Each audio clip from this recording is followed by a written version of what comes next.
don't know if that's right. Let's see what the other no, what's the next one? That's it. Okay, we're going to play that. Okay. I will give you the word. Welcome, everybody. Okay, hello. All right, my name again is Dan Roshan, and I've met all of you, and I know most of you, and thank you for being here today. So today we're going to talk about Jedi mind persuasion using the right words, which is a curriculum that I developed, that I wrote. I figured it took me 16 hours to write this class and about 1,000 hours to learn this class. So, so we're going to have fun today. So, in fact, even the name of the curriculum was originally, the first thing that came to my mind was Jedi mind tricks. And then I had to change that because that in of itself is utilizing poor languaging. Because, you know, we want to make sure that, that we're using languaging that's going to make a difference, that's going to be impactful.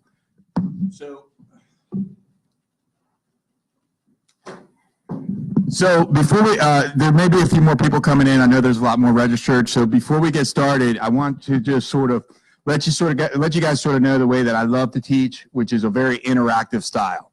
Okay, everyone has a workbook in front of you, yes? Okay, fantastic. So, hey, Fred, can you toss me the clicker? I'm going to need that in a second as well. Woo! Thank you, sir. Okay, so what caused you to be here today? Let's start off with that. Yes, ma'am. Words matter. Words matter.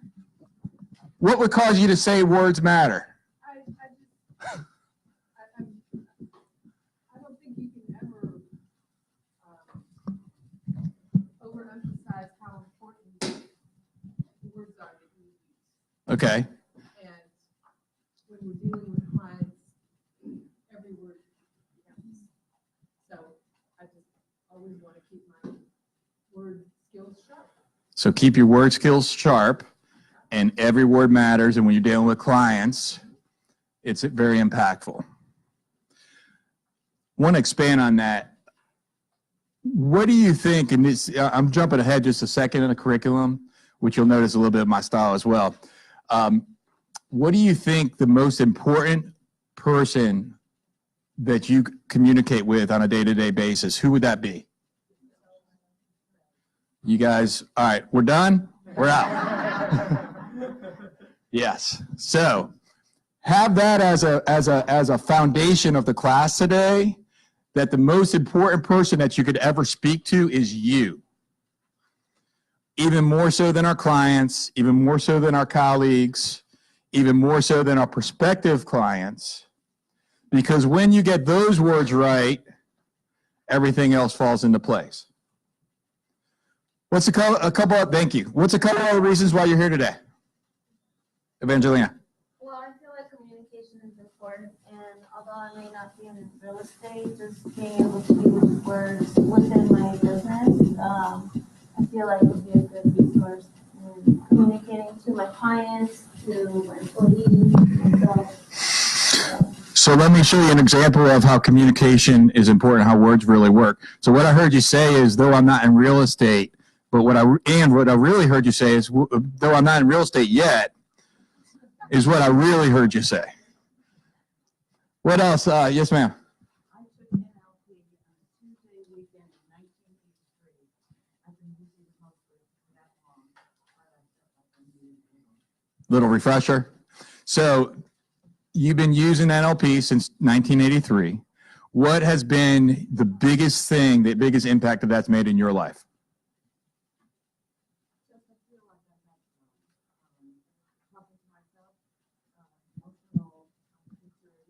Okay. Emotional maturity. What does that mean?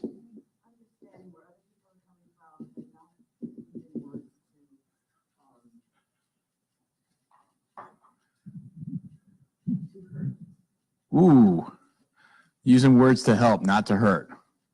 Fantastic, thank you. Let's do one more, and then we'll get started. Who else?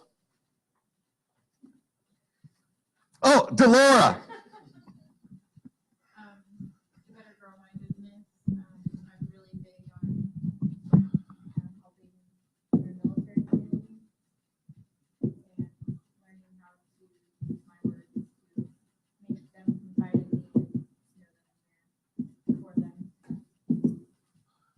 confide in you, would that be the same as trust?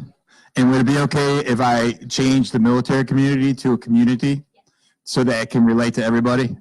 And the military community is an awesome community to be able to communicate with and to be involved with. So what you do is really awesome. And some of us are in other communities as well, right? So it'll allow for us to better help our community and will allow for us to better develop trust. Okay, so these are some of the reasons why we're here. We're here because words matter, because communications is important, and to understand how to better gain emotional maturity. Do those things seem like worthy causes to you? Do they seem like something worthy to spend a few hours of your time this afternoon to embrace? All right, fantastic. All right, so what's NLP? Fred, you got a video back there. Could you please play that for us? Thank you, sir. What is NLP? Neuro-Linguistic Programming, NLP, is the study of subjective experience. But what does that really mean? Well, it turns out you don't so much live in the real world as create a map of the world and then live in that reality. NLP helps you work with understanding how you've created your own internal reality and then gives you the tools for transformation, helping you live the life you want. You'll learn how to communicate more effectively with everyone you meet. At the most simple level, you'll pick up subtle cues in people's language and behavior. Then you can influence even better. Seeing as you cannot not communicate, these skills are going to be very handy in life and business. Ready to improve your communication? Ready to improve your relationships? Ready to improve your life? Ready to know more about the coaching room? All right, so that's a description of NLP. Thanks, Fred. Can you put on the PowerPoint, please? Thank you very much. Hello, Tracy. This is my wife, Tracy. Hi, Tracy. So now not to be rude to anybody else in the room, now the most important person in the room is in the room. Okay. All right, we got this. All right. Whoop, maybe we got this. Am I clicking? All right, so Jedi mind persuasion, using words that matter, that will make a difference. So what will you learn today? Each of you has a workbook. I'm going to highly encourage for you to utilize those workbooks. I don't have a workbook, so I probably should have one as well, so I sort of stick with you. Do me a favor, when I get to an exercise, make sure you stop me, because these exercises are going to be lots of fun, and you're going to learn a lot from them. So what you're going to learn today, you're going to learn the basic concept of neuro-linguistic programming. Certainly, I cannot teach you, you did a 2-day extensive curriculum, and would you say you learned a lot of it, a little bit of it, introduction of it in 2 days? The whole thing? Okay, fantastic. I don't believe that I could teach you in 3 hours anything near what's possible to learn about this concept, okay? What my intention today is really just give you an introduction into what it is, how it can benefit you in your life, and how it can make a difference in an impact in the relationships that you have, as well as with the way that you communicate with the most important person, yourself, unless if you're Tracy. She's over there. All right. So, and then also, how can you become a better real estate agent? For those of us that are real estate agents, would you like to become a better one? That was the correct answer. All right. So, what is NLP? Very much like the video just went through, NLP is the study. Hey, what's going on? How you doing? Good to see you. Yeah.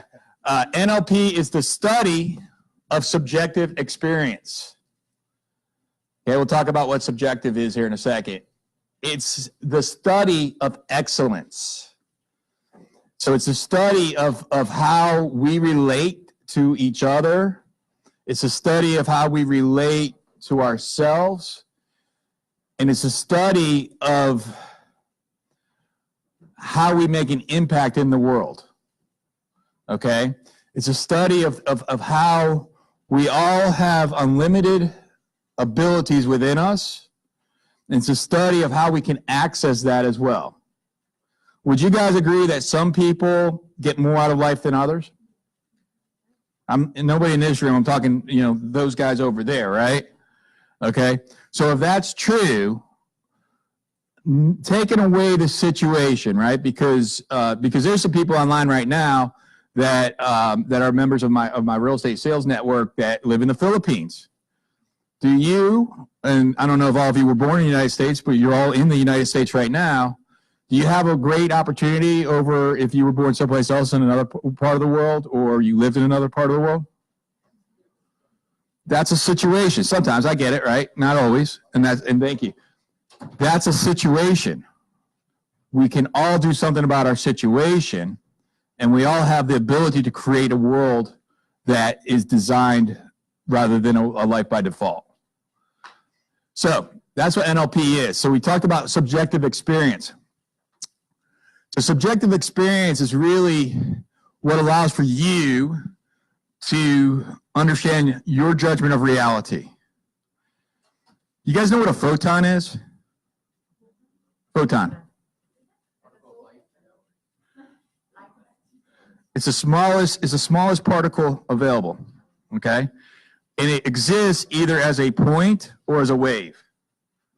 MIT came out 3 weeks ago with a study that there has been a theory about this, that it could be perceived as one or the other simultaneously.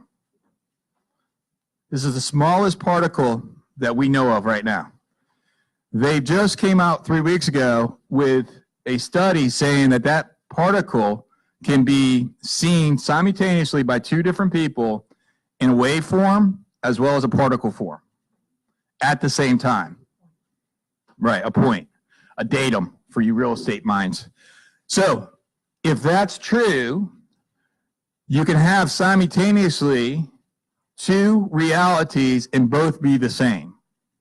So that's been scientifically proven.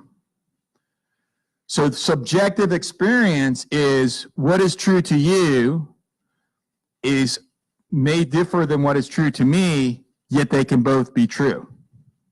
You guys all right with that? All right. Before we really dive into this, I want to just sort of do a gut check here.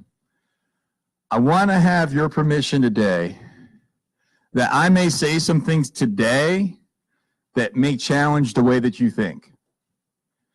I do not intend to challenge you in a manner of confrontation. I intend to challenge you in the manner of just allowing for you to think.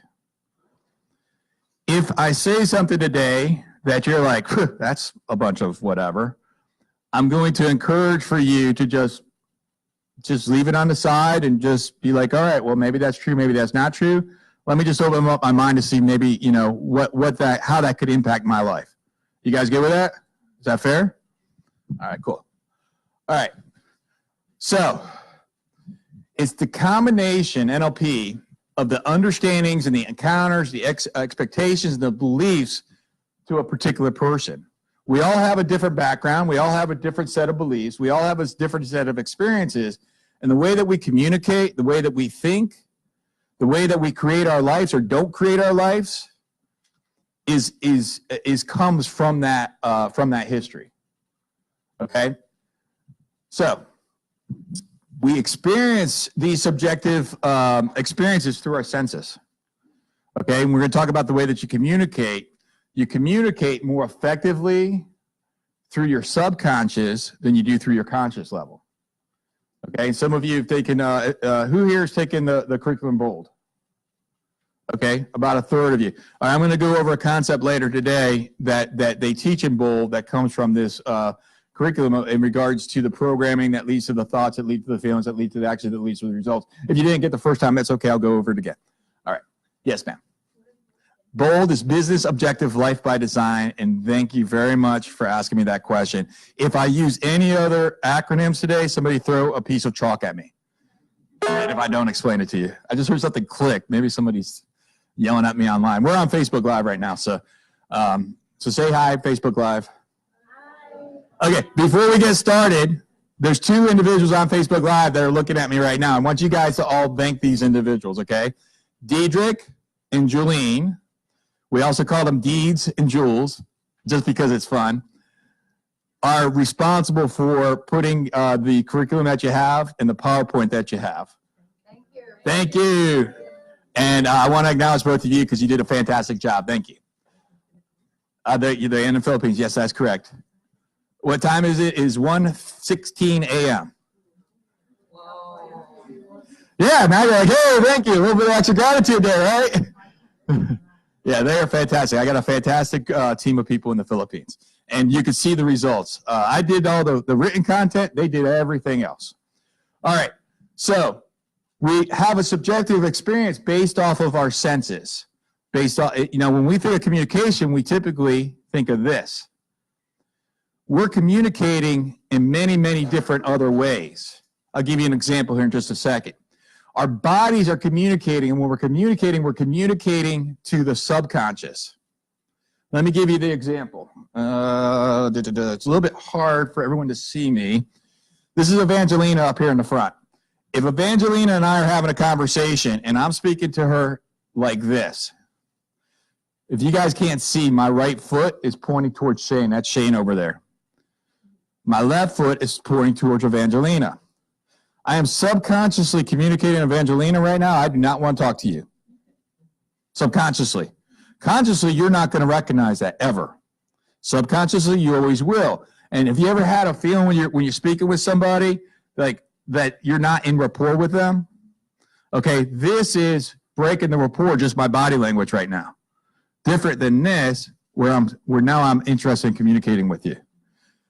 I say that because once I learned that several years ago, I realized I would be in a networking group or a room like this, and I'd be talking to Norm. Hey, man, what's up? Right? Okay. So it does, because I know that even though Norm will never realize that I don't want to talk, and I would love to talk to you, right? So, that in that instance, I don't want to talk to you, right?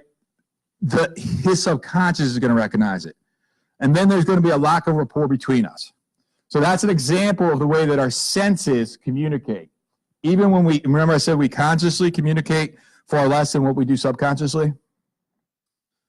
All right, so our 5 senses in the languaging is where I got to give you a disclaimer. Neuro-Linguistic Programming is very persuasive. It can be very persuasive. So always utilize it ethically. If you choose, and I suggest that you do so, the language of sales and bold, business objective life by design, thank you very much, Malik, are 2 curriculums that Keller Williams Realty teaches. One, the language of sales, which is almost 100% NLP. And they take NLP languaging skills and they translate it into sales skills.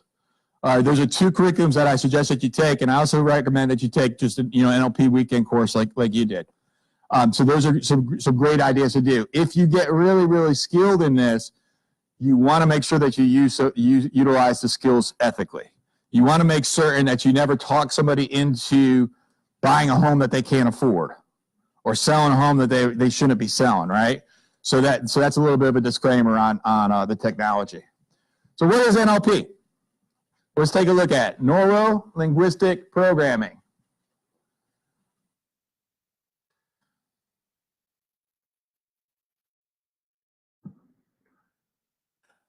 Here's some of the reasons why we take NLP training, which are in relationship to what we have here, okay? Take a look at what we got there. Shout out anything that's on that list or anything that's not on that list of why you think somebody should take NLP training. Just shout, go. Understand how to read nonverbal cues. Okay, is this a nonverbal cue? Yeah. Is this a nonverbal cue? Is this a nonverbal cue? Yeah? Which one of these is more empowering? Right? Right? Like I just feel like I have energy right now. It's because I got the microphone. And a clicker. You don't want to go here. Click it away. All right. So those are some of the reasons why somebody would take NLP training. So what is NLP? How does it work? So it integrates what's going on between your ears to the outside. The most important communication is what's going on in here. So as you understand that and you sort of break it down, so neuro breaks down to the mind. And it allows for us to, observe the body in different states. Linguistic is languaging, and programming is the ability to connect our mind to our languaging. Okay, it's connecting the two together. So if we have the ability to think of something, and by the way, you have a far greater ability to not even think about something, yet cause a result. Okay, so what do I mean by that? What do you think I mean by what I just said? You have a far greater ability to create something rather than do so through thought. I'm not asking that very well. That's on me. You're not interjecting. Yes, ma'am. When you're actually doing something, you're clearing it out. It's like your body and your mind is engaged to actually produce some type of product. Whereas if you're just thinking about it, your mind and your body's not engaged to actually create. Okay, I like that. Shane, you had something?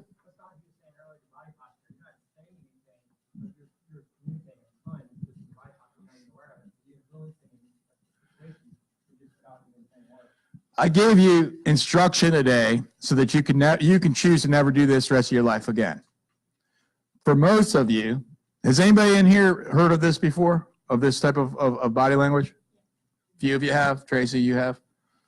Good. You've been paying attention. Yes, ma'am. Mm-hmm. How does this weight to refer back to the piece about being ethical? Okay.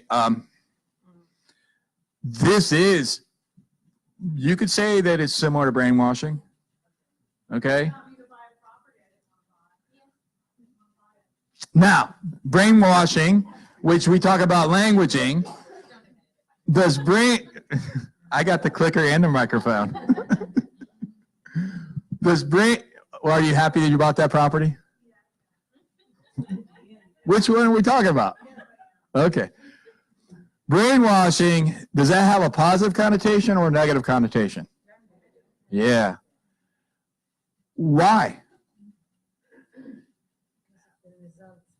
But if we took brainwashing and said that we use brainwashing for the sense of good, right? See, that's just a word. So I'm not suggesting that brainwashing should be a good word, right? I'm just saying that we attach meaning to words. It's associated with bad, absolutely. It could just as simply be associated with good as well. Yet, if you actually think of what is brainwashing, so Leah, what is brainwashing? Taking away the negative connotation, what's brainwashing?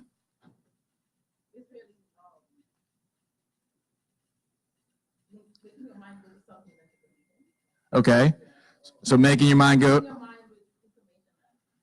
Okay, so what if could this curriculum right here be considered brainwashing? Well,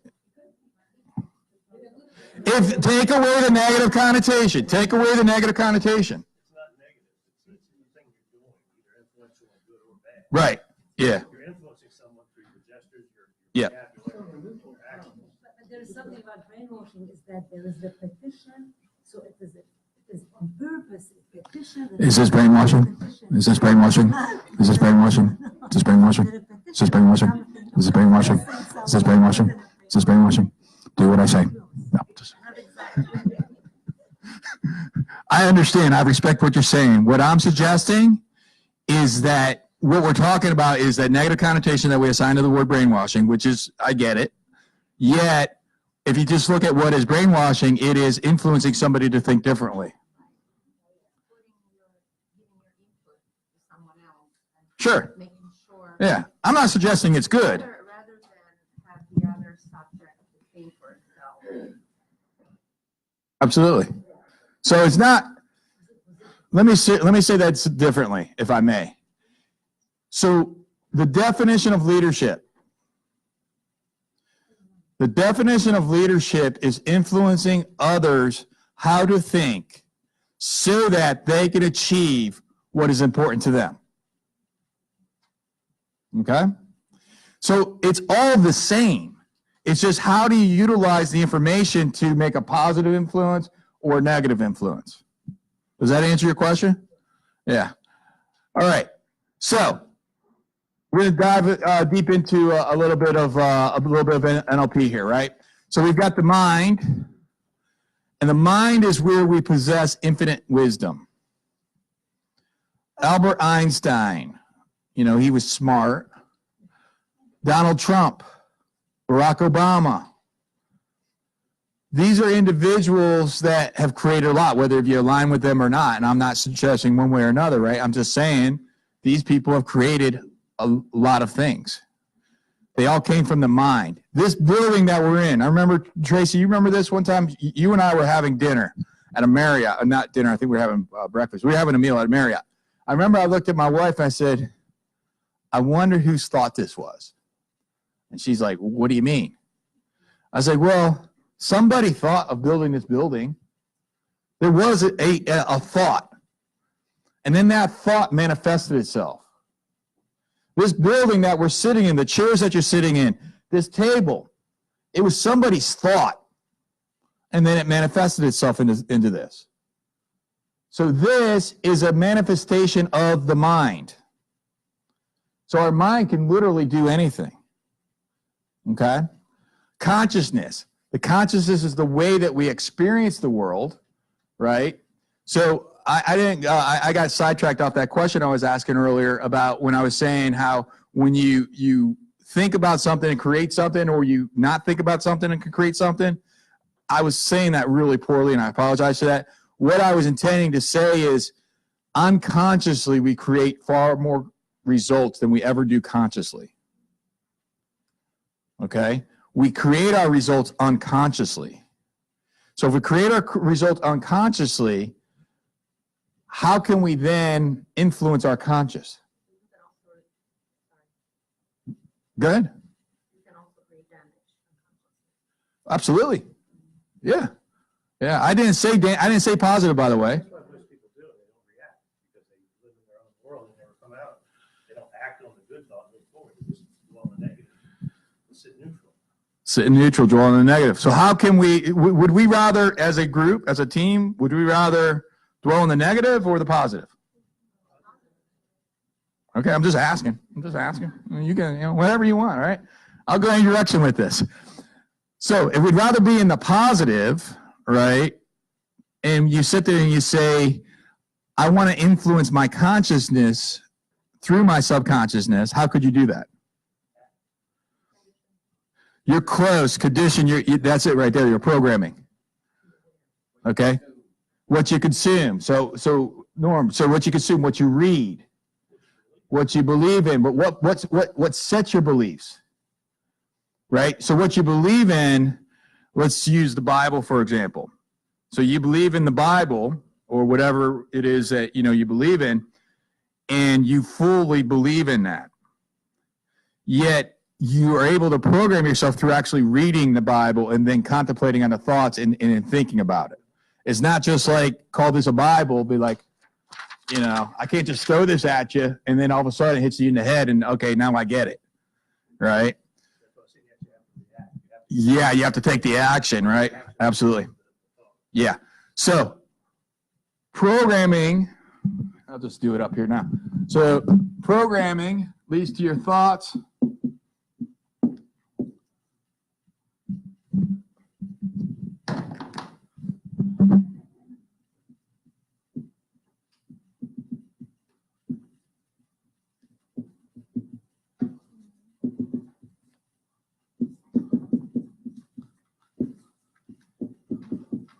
All right, so check it out. This is a circular pathway, thank you. So this is a circular pathway.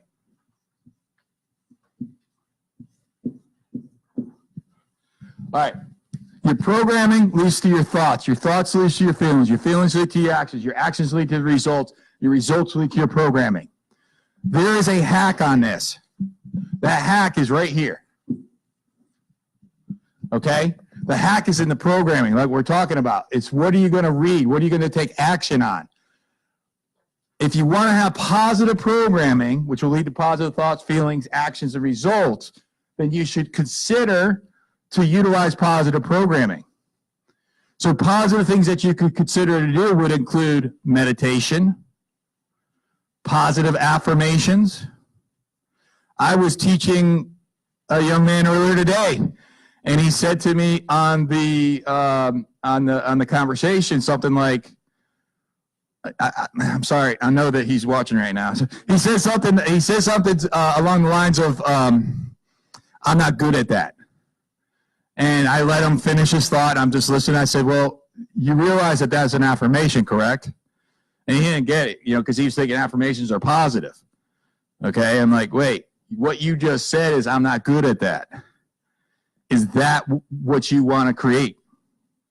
Okay, so subconsciously, he just spit out, I'm not good at that, because that's his belief. That's not a true statement. Okay? All right. So if you want to utilize positive program, it could be the friends, the people that you associate yourself with, the things that you read, the podcasts that you listen to, affirmations, meditation, exercise. Exercise impacts your brain because the blood flow that's going through your body, if you exercise regularly, you know that when you're done exercising, you just feel fantastic. It's not just the physical energy that's going through you, though it is that.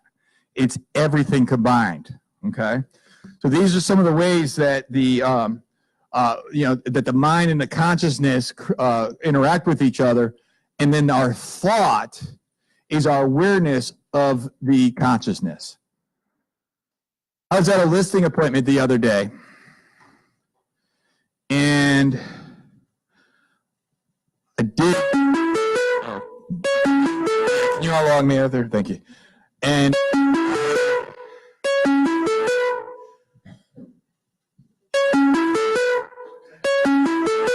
that's all right.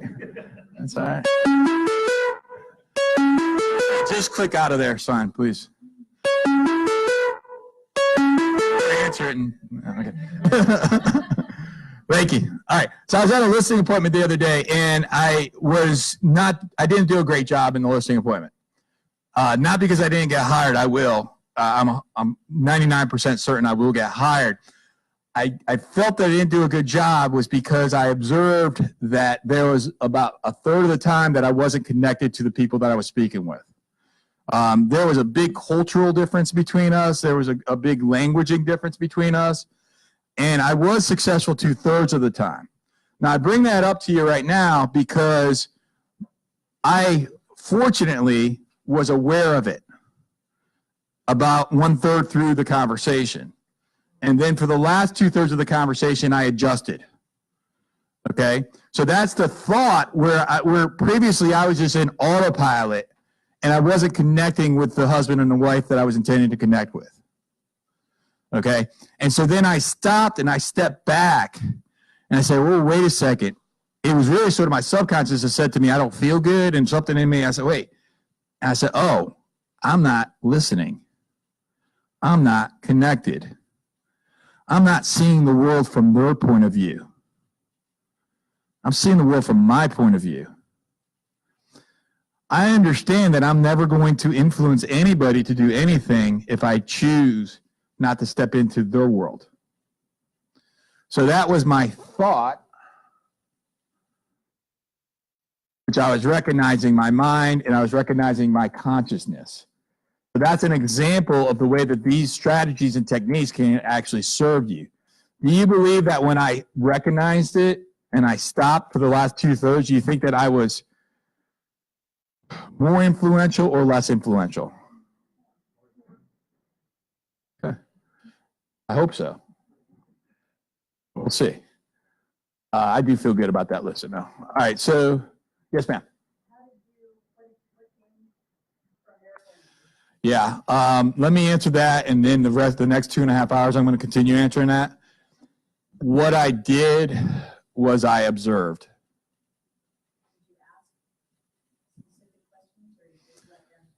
Well, I intuitively, instinctively ask certain questions because I'm trained at doing so. Okay, and so I don't have to think of what questions to ask a listing prospect because it's ingrained within me.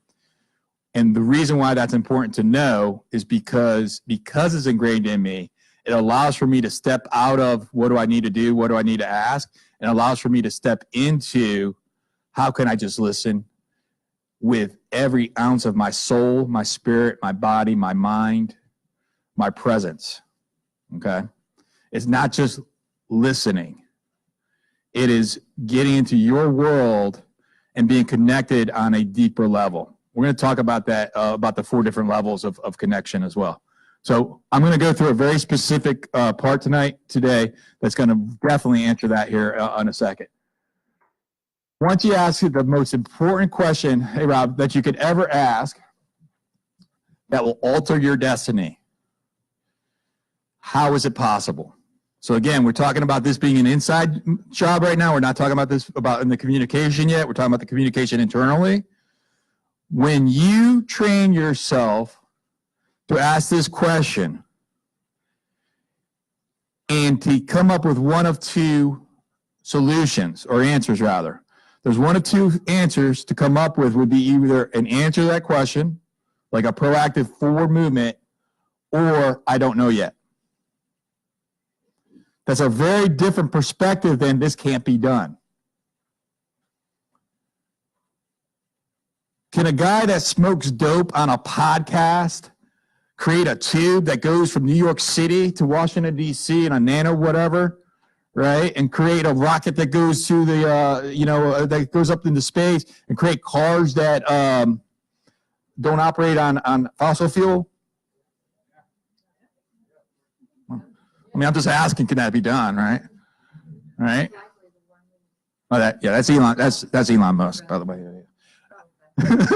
There's actually a guy doing that right now, right? There's actually a guy doing that right now, right? Do you think that guy sits there and do you think in his mind he ever thinks that can't be done? Let's colonize Mars. Well, that can't be done. It's just we don't know how to do it yet. Thank you. There's a book that they talk about in Business Objective Life by Design. I'm going to, from now on, call it Bold. There's a book that they talk about in Bold about this, about water and about how the crystals of water actually takes on the energy of positive or negative. And I forget the author of it. I'm actually re-listening to it right now. Yeah, it's a Japanese gentleman. I forget his name, though. But the thing about what I'm sharing this with you is because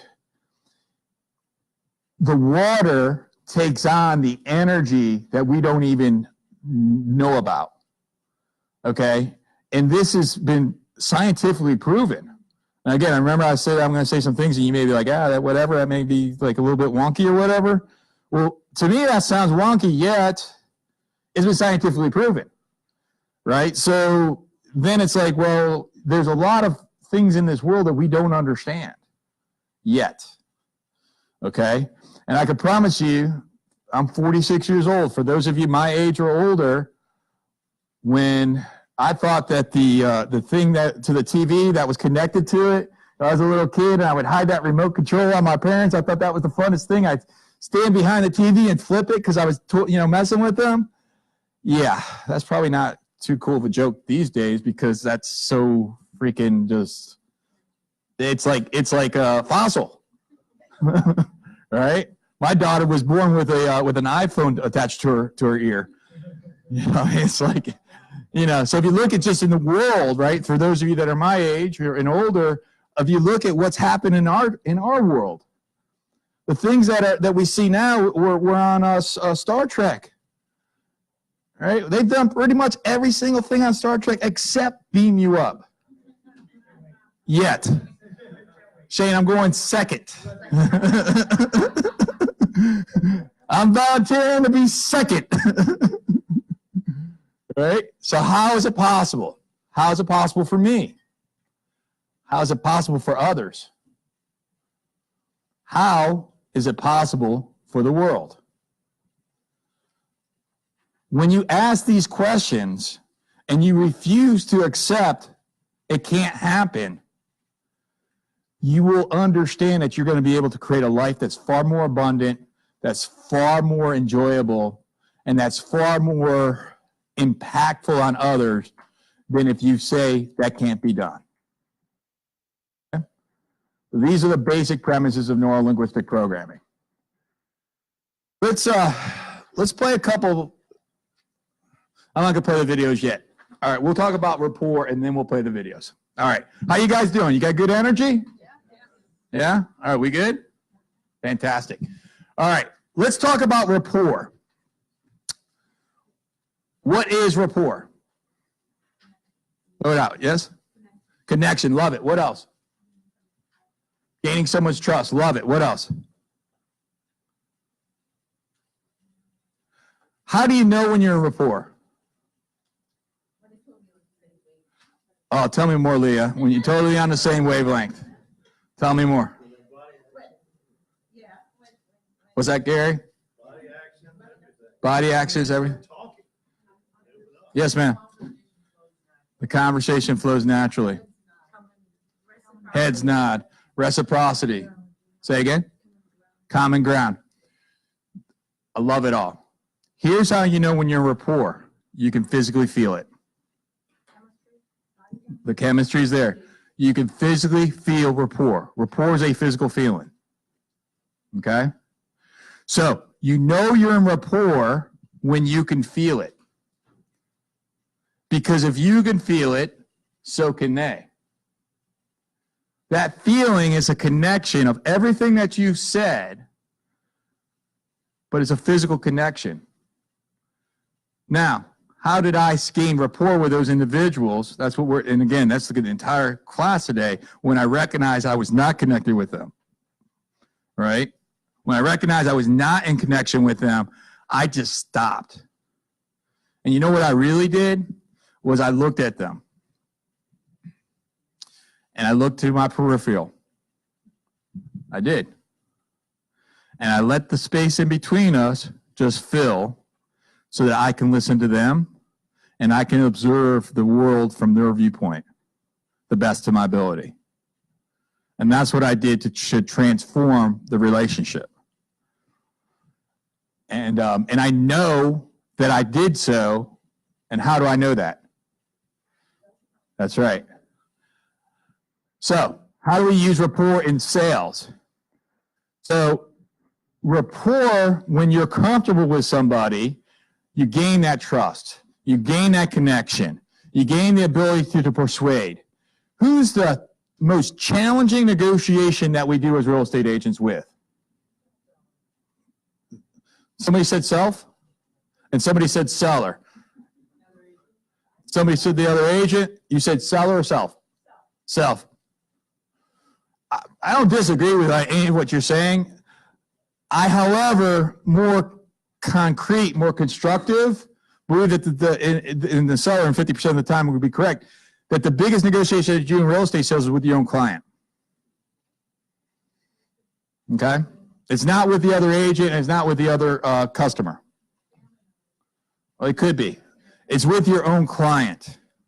So as real estate agents, that's where we make our money. We make our money to be able to influence and persuade our clients to do what's in their best interest. Because no one's ever hired me to buy or sell a home that did not want to buy or sell a home. The challenges occur when, because this is such an emotional experience for them. This is such a deep experience for them. It's such a scary experience for many.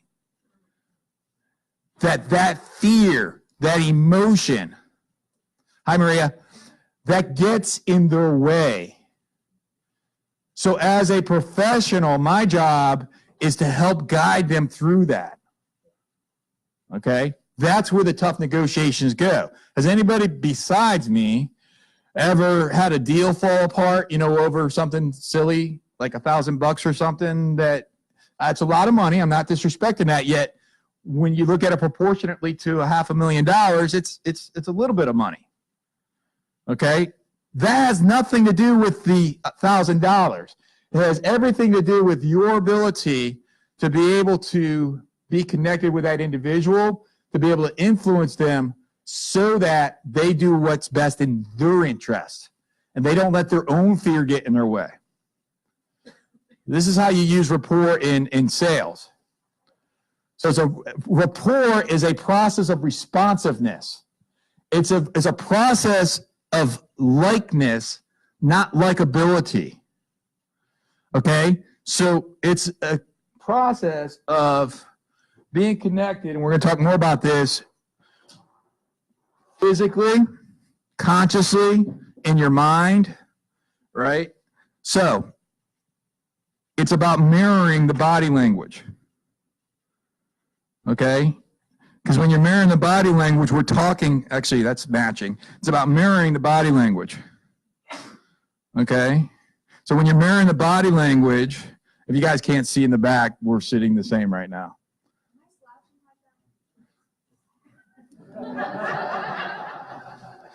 So I just got some new photographs the other day, and they're actually in this curriculum. The first time I ever saw them was about 3 hours ago when we were finalizing this curriculum.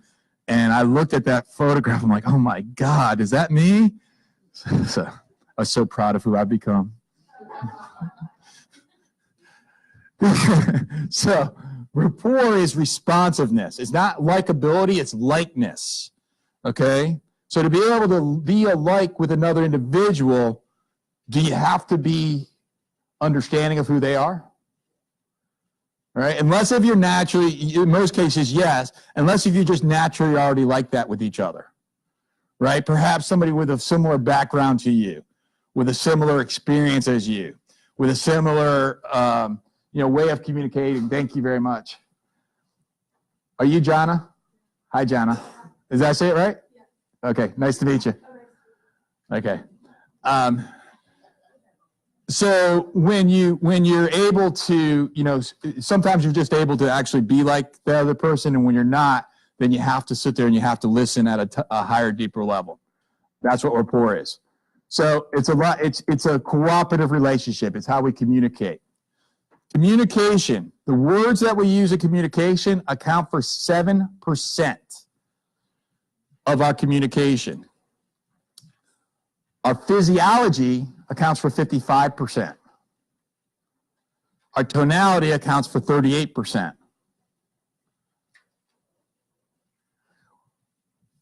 Our physiology is our body language. It's slouching or not slouching. Thanks a lot. I was slouching. It is our rate of breath. It is the way that our lips will tense up and get really, really thin when you're lying. I'm looking at your lips right now. It's when our smiles crinkle at the eyes. This is our physiology. It's your heart that's beating right now. It's the hair on your head, for most of us, not Norm, that is growing right now. At least I didn't say Bob. I mean, it's, all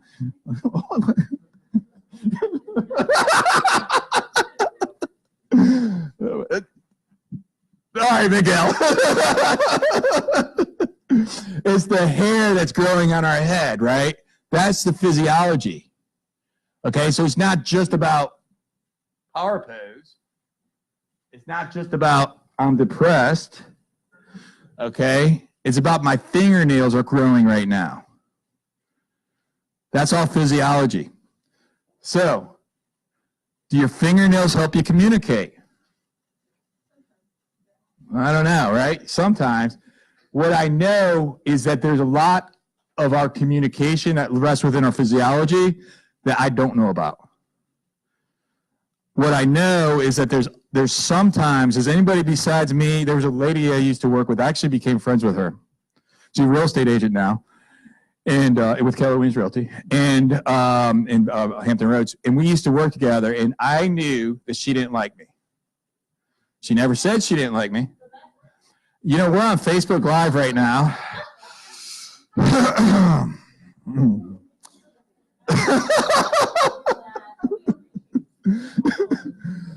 And how did I know that this girl, Betty,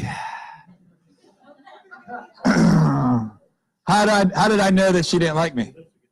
That's right. How did I know that this lady didn't like me? Yeah. She radiated. Yeah, there was a energy that transmitted between us. Her husband was my best friend. Okay? And you know, I'll tell you more once we're off Facebook Live.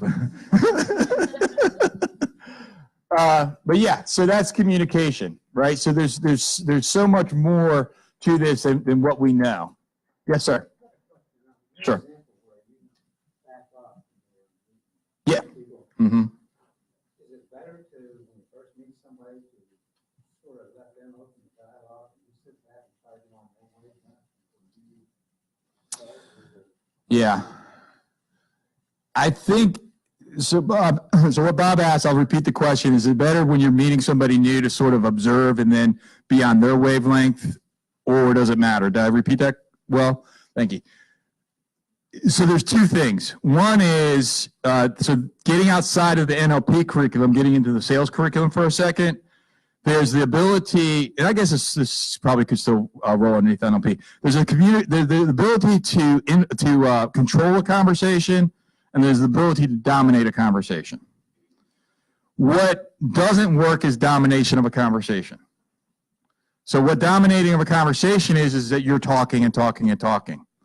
Controlling a conversation, what do you guys think that I mean by controlling the conversation? Yeah, I'm doing it right now, okay? Because I knew that what I'm going to get from you is asking a question. So I knew before I asked that question what the answer was going to be. So that is controlling a conversation. So first you've got basic sales techniques, okay? And that's an example of that. In regards to being in rapport, it's not necessarily, the other person, you're going to follow their lead at first, then you're going to guide them to follow your lead. Then if they don't follow your lead, then you start back where they were. Okay, I had a friend of mine that spent the night over our house. She stayed in our guest room last year. And we were talking, Tracy went to bed, and she and I were talking in the kitchen, and we were so in rapport. And I recognized what was happening was I would stand like this, she would stand like this. She would stand like that, I would stand like this. At some point, I don't know who was in control. No, I'm not joking.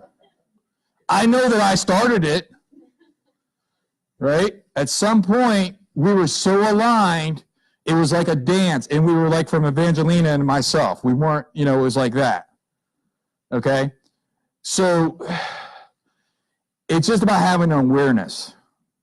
It's not necessarily about, you starting or them starting. It's just about being aware of who they're being, and then being aware of who you're being, and then choosing to be connected. Okay, does that answer your question? If it doesn't, I'm going to expand on it. I think you'll have better understand when I go through this next section. Does that answer your question? Awesome. So here's some techniques where I just sort of gave you an example, right? Physiology. When I was speaking to my friend and I went like that, she went like that, and then I went like this, she went like that, and then we were like completely in sync. Okay, so that's an example of matching, which is, a physical thing of mirror matching. So when I sit down at a table at a listing appointment, for example, sometimes a little bit challenging to do because you have two people in front of you. So who do you mirror and who do you match? Well, my answer to that would be whoever you're talking to. Okay? Now, mirror matching is very subtle. So, Norm, you want to play with me here? All right, so Norm, you make some sort of, yeah. All right, so if I'm talking to Norm, right now I'm mirroring him. All right, so if you guys notice the way that Norm's, in the way that Norm's hands are, now I'm matching him. Okay, why would I want to mirror versus match? No, neither are mocking, and I'm going to talk about that. Thank you. I'm glad you brought that up. Mirroring allows for a deeper level of connection. Matching allows for less of a level of connection. There are some times you don't want to get connected with somebody. You want to get just connected enough with them so that you can help them to make the right decision. Okay? Now, that's different than crossover matching. Crossover matching takes a lot of intuition. I'm sorry, I don't know your name, sir. Mike. When I just said that, Mike went like this. Okay? You just did it again. Were you aware of that? No, I just did it because. Oh, you just did because I told? Yeah, and that's fine, right? I was just watching you, okay? So if Mike would have been in a situation perhaps where he's doing that repetitiously. I'm exaggerating, Mike, right? So if watch this.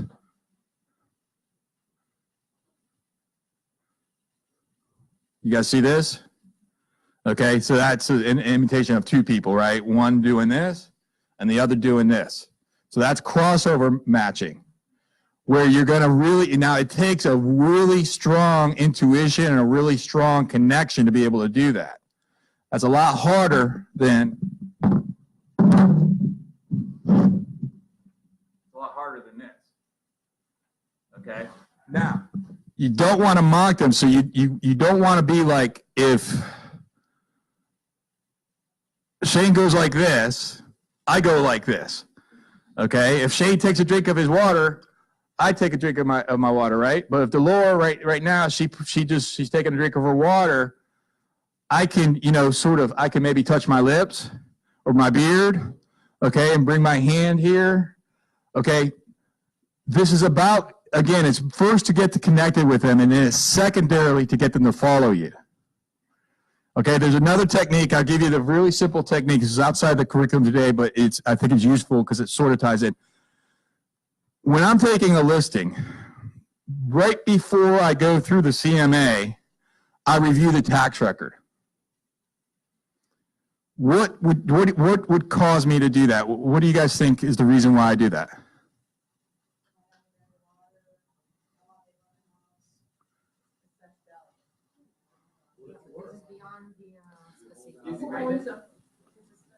Tell me more, Norm. Oh, that's correct. Norm, hit it. You're getting an agreement is a series of yeses, right? Yeah. Is this your address? Yes. Is this your about your square footage? Yes. Yeah. Is this your, Yeah, and I see, Norm, I see that it's just you that's on the title. Is that right? Yeah. Yeah, and I see that you bought it in June of 2007 for $595. All right, and it's got 3 bedrooms, 2 baths. That's all correct? That's correct. I'm getting agreement. Okay? Oh, yeah, I'm getting agreement. So before I go through the CMA, I get agreement. Okay? This way, I used to do that before I took the listing, yet my methodology of getting listing has been a lot softer than what it used to be. You guys want to know my listing close before I get them to sign the paperwork? How many ceiling fans do you have? That's my close. Okay? Because for those of you who know, on the second page of the residential, not the residential, second page of the exclusive right to represent agreement has the personal conveyances. Okay? That's my close. How many ceiling fans do you have? I just start filling out the paperwork. Because a close is a natural progression of a good presentation. So I used to do the yes set right before I close, and then I scaled off on that. Now I do it before the CMA because I've just sort of changed my style to be a little bit softer. That's a very soft close. I'm going to tell you, it's a very effective close. I was 2 days ago on a listing appointment, and I started filling out the paper. We got to the 3rd page before he said he wasn't going to hire me. Right? That doesn't happen very often, actually. Right? And that's, so we're going to reconnect here tomorrow. Tomorrow. But the reality of it is even if they're not, at that point, like hopefully at that point they're 100% to hire you. If they're 90% and you start going through that paperwork, it's just sort of the natural thing to do. All right, it's a lot easier to walk them through that paperwork than to get a hard yes. Or at least that's been my experience. All right, so mirror matching, and crossover matching. What do you guys? What were your ahas from those things that we just went through there?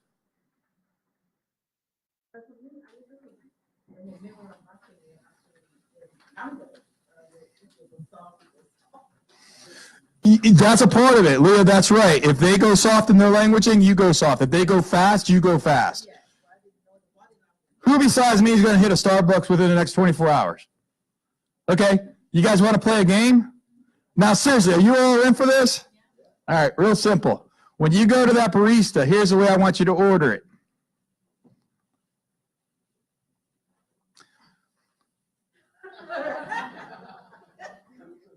I'll do a venti. Americano. Not too hot. Let's do some room. Just a little bit of cream. I want you to order your drink like that. Oh, yeah. Okay. I guarantee you, you will experience what is not rapport. Okay? I promise you. Do that for real. Because, because you want to do that for real, because when you, and then let them off the hook, right? Just to respect the Laura, let them off the hook, right? The former barista, right? The languaging, the rate of speed, Leah, you're correct. The tonality, even the way that you speak. Are you speaking from your chest? Are you speaking from your nasal? I'm not very good at speaking from that nasal. In fact, I'm not even sure if I can do it. I know how to recognize if you do it or not. When you're speaking, you put your finger right to the outside of your nose right here. If you're speaking from your nasal, you'll feel your nasal, the exterior, resonate. It's not good or bad. It's just recognizing who you're speaking with and then being in connection with them. It's not even correct breathing. It's because in England they speak from the nasal, in America they speak from the chest typically, right? So it's just about, that's just the way they speak. Okay, there's no right or wrong on that.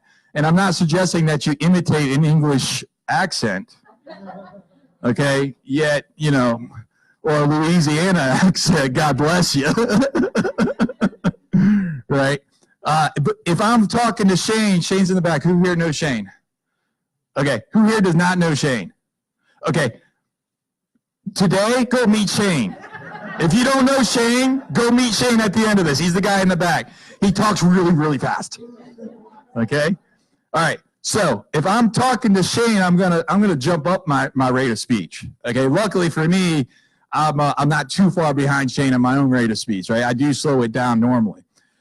If I'm with somebody else, typically a process-oriented person, I don't know Deborah Martin as well, but I would guess that she probably talks a little bit slower. Am I right on that?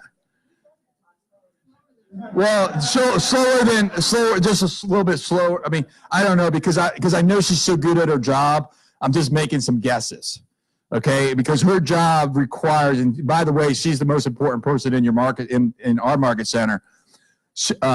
Deborah, because she's so good at what she does, probably does talk a little bit slower. Unfortunately, I don't know her that well, but I would guess that that's probably true. So, very reserved, very. Yeah, so if I'm talking to Deborah, I'm going to slow down, which is very different than I'm talking to Shane. All right, you guys got that? So Leah, so yes, you are right on that in the volume. Now, if I'm talking to Shane, what's my intention in the relationship, in the communication? My intention is to get him to slow down, not to get me to continue at that rate of speech. Now, when you're looking at persuasion, you're looking at sales. Is it good for Shane to follow me subconsciously? Because when I ask Shane how many ceiling fans that he has, is he already subconsciously following me? You guys got it? Remember, your subconscious is what makes your decisions, not your conscious level. So if I could speak to your subconscious in a more effective manner and persuade you subconsciously, then I could be able to get better results. Now, by the way, some of this sounds a little bit like, oh, that sounds weird, or whatever the case may be. What you have to understand is probably, who here has traveled outside the United States in a non-English speaking country? Great. When you were there, who here could speak the language of where you were at? Okay. So for those that could speak the language for where you were at, were you somewhat comfortable, depending on your ability to, I mean, I know that you speak Spanish, right? Yeah. So like no big deal, right? If you went to France, do you speak French? Do you think that you would be more relatable to somebody in a Spanish-speaking country or a French-speaking country? Okay. Why would Evangelina be more comfortable in a Spanish-speaking country than a French-speaking country? She's speaking the language. That's all we're talking about here. Because some people get a little bit wonky on this because they're like, oh, those are like tricks or whatever the case may be. No, I'm just learning Shane's language. And then I'm teaching Shane my language. If you taught me Spanish, right, who's more in control of that dynamic in that case? Evangelina is. I'm following her because I poquita, right? Necesito más Spanish. That's the best I got. Gracias. Right? I mean, right? Like, I don't speak the language even close to it well. So you would be guiding me through that process. I would be following you. Okay? Now, if you think about these techniques that I'm sharing with you, does that make you more comfortable with it? It's just a language. Because remember, the words, Spanish, French, English, accounts for how much of our communication? 7%.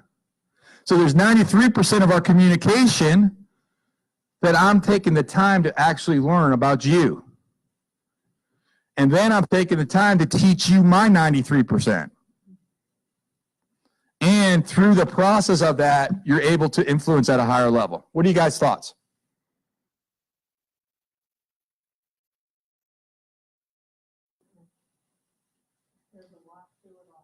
There's a lot to it all. Randy, I didn't recognize you before. Here you are. All right, good to see you. What else you got? Yes, sir. Miguel. So you said that they didn't like you at all, the one they were fighting for? So what do you think? The one not Betty. What did I do? Well, this is the real answer, which it doesn't really, her husband died and we actually ended up being close. Okay, who was my best friend, and we actually ended up really getting connected at a pretty good level. I didn't at the time have the skill set that I do today to be able to make a difference in that relationship at the time. Right, that's the real answer.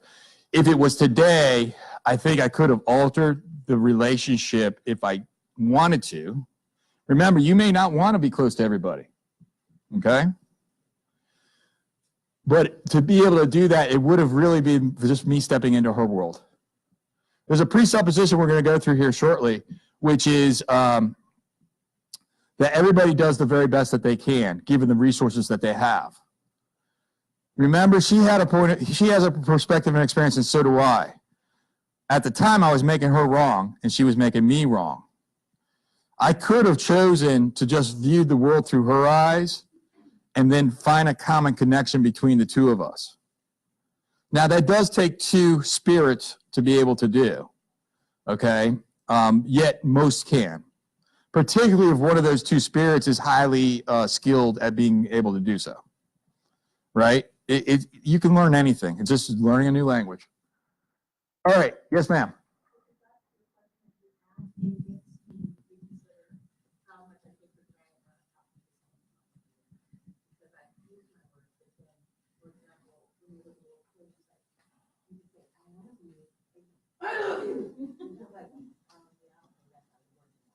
Mm.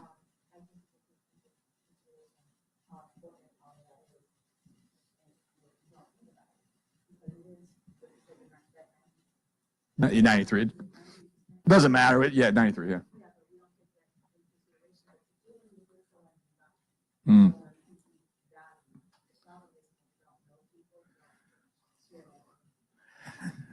Thank you. My daughter is 8 years old, Maggie. My mom, about a few months ago, my daughter says to my mother, "I'm going to beat you down." Well, what my mother didn't realize was she got that from Daddy, and that's actually an expression of love between me and my daughter. I'll look at her like, "Girl, I'm going to beat you." And I say it completely with love. It really is from love, right? You know, now those words those are negative words, right? And they certainly could be, you know, not perceived well, right? You know, right? But it's 100% from love, so it works in our relationship, right? You know, and so, but my mom didn't know that. My mom was like, "You said what?" All right, let's go through this because I may have missed some of this. Use open body language if you're sitting. Lean towards the person, right? So it's more than just, you know, mirror and matching. There's other ways to be able to communicate as well. There's a reporter named Darcy Marchese who reports for WTOP who interviewed me once. And when she was interviewing me, it was an audio interview. She was interviewing me like this. She was saying, "So tell me about real estate sales." Holy. Smack her in her face. It worked. It did really work, right? She, you know, and she was she's done national. I mean, she's well known. I mean, you've heard her on the radio. I promise you've heard her if you're not recognizing her.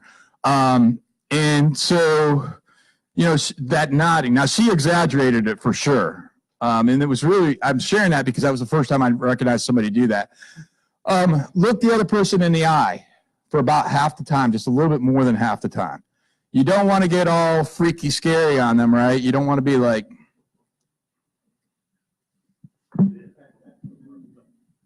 I am literally risking my life right now. Gary's a big guy, right? You don't want to, you know, be freaky about it. You want to have that eye contact a little bit more than half the time.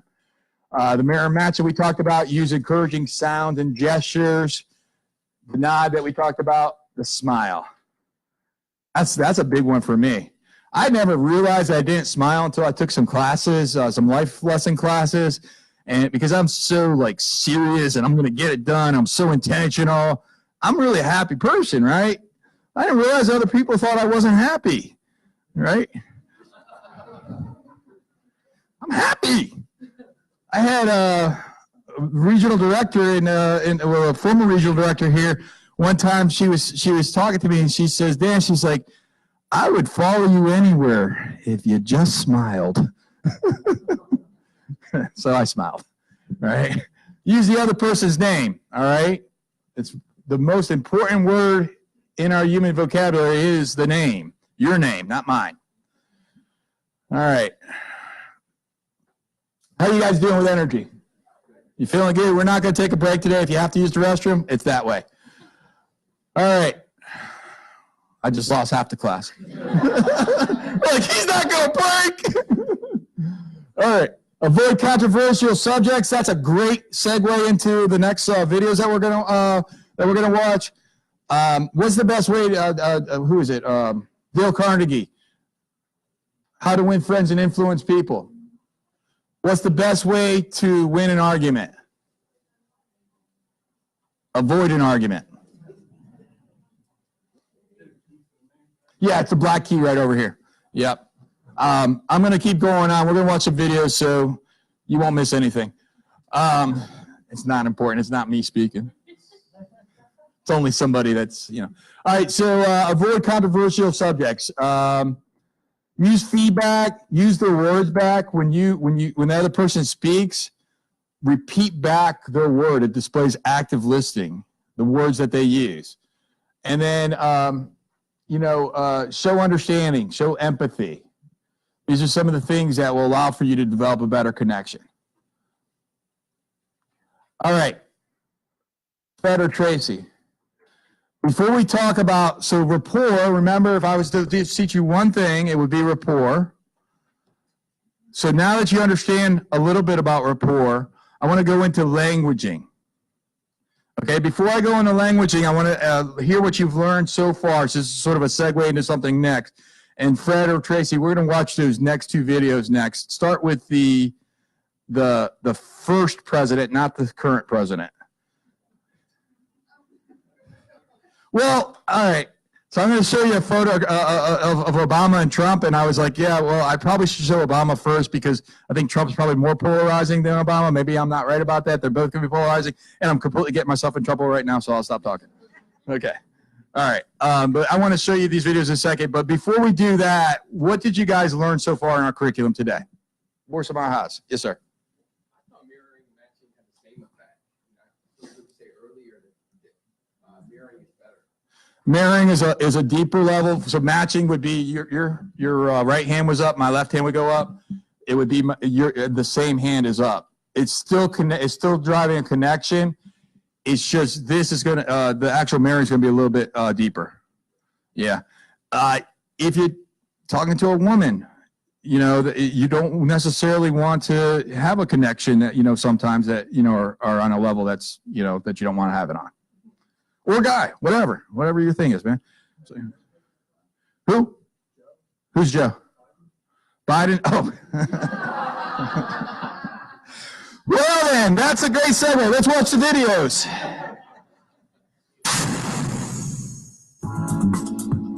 Barack Obama is one of the most gifted speakers on the world stage today. There are three things that Barack Obama does very well. Number one, effective body language that enhances the message.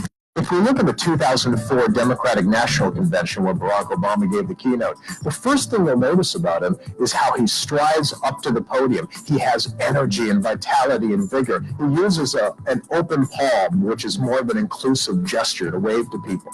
He has a firm, steady handshake and a smile on his face. He leaves a very positive impression in the first 20 seconds. He also used body language in other ways. So, for example, when he said that my presence on this stage is unlikely, he would bring his hand to his heart. Or when he said, my grandfather had larger dreams for his son, he used an expansive gesture. Or when he said, in America, we can write what we think and say what we think without anybody knocking on the door. His body language reinforces the content of his message. Number two, Barack Obama sticks to the rule of three. I saw a presentation the other day where somebody had 8 points to deliver in 60 minutes. That's too many points. Barack Obama takes complicated subjects and breaks them down into threes. And he did so with the healthcare reform package. First, the rising costs of healthcare must be brought down. Second, Americans must have the freedom to keep whatever doctor and healthcare plan they have. And third, all Americans must have quality, affordable healthcare. Number three, rhetorical devices.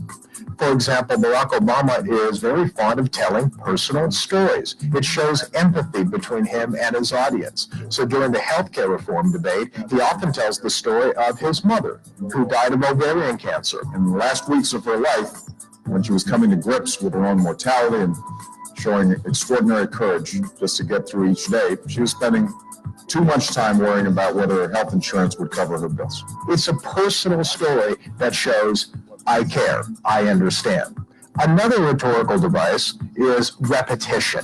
Now, this is where you use the same sequence of words in different sentences. So for Barack Obama, one of the most famous examples of repetition was during the primary when he lost to Hillary Clinton in New Hampshire. It was the famous "Yes, we can" speech. So he said, it's a creed that sums up the spirit of the people. Yes, we can. Yes, we can. Yes, we can.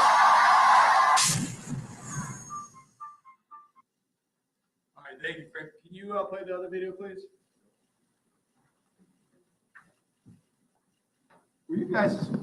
Were your books screwed up? No. Oh, I guess it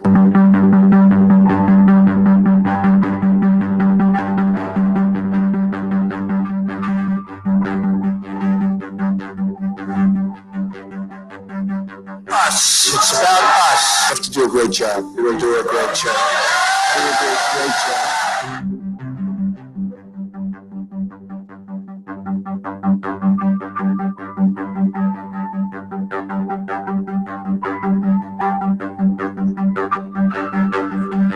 Forgotten men and women of our country will be forgotten no longer.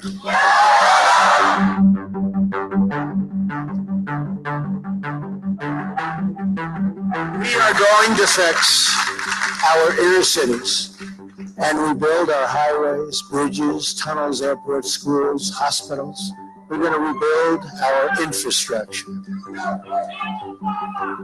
which will become, by the way, second to none.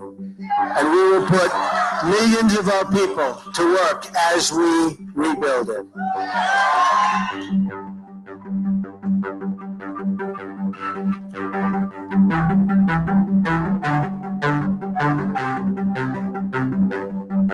I've spent my entire life in business looking at the untapped potential in projects and in people all over the world. I will harness the creative talents of our people, and we will call upon the best and brightest to leverage their tremendous talent for the benefit of all. It's going to happen.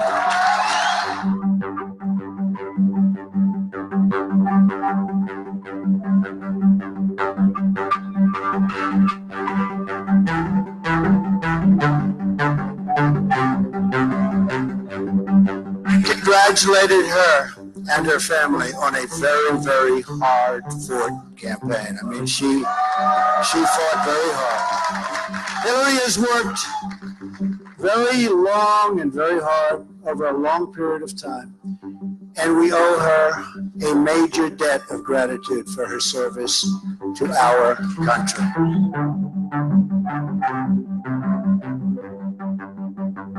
I mean that very sincerely.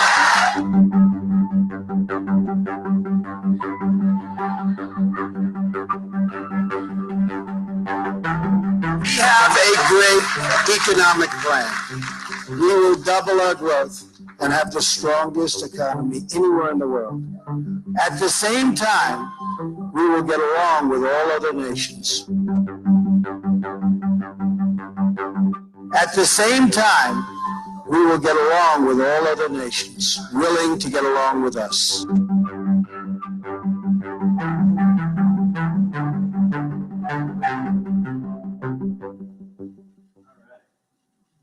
Thank you, Fred and Tracy.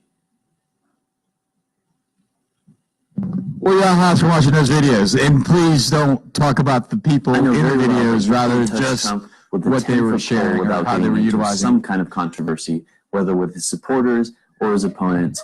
But I'm going to try. What are you guys' thoughts about the way that politicians utilize NLP? Very effective. Brilliant. Yeah. What you'll recognize as you learn NLP is that all national politicians use it. And the reason why I say all, I do so confidently, is because if they wouldn't be a national politician without the ability to do so. Okay? Now, you just saw two very different techniques of utilizing languaging skills, yet they both are utilizing languaging skills. One is talking at a very simple level. They call that to talk to a 6th grade level. So in communication, you can be more effective when you communicate very simply.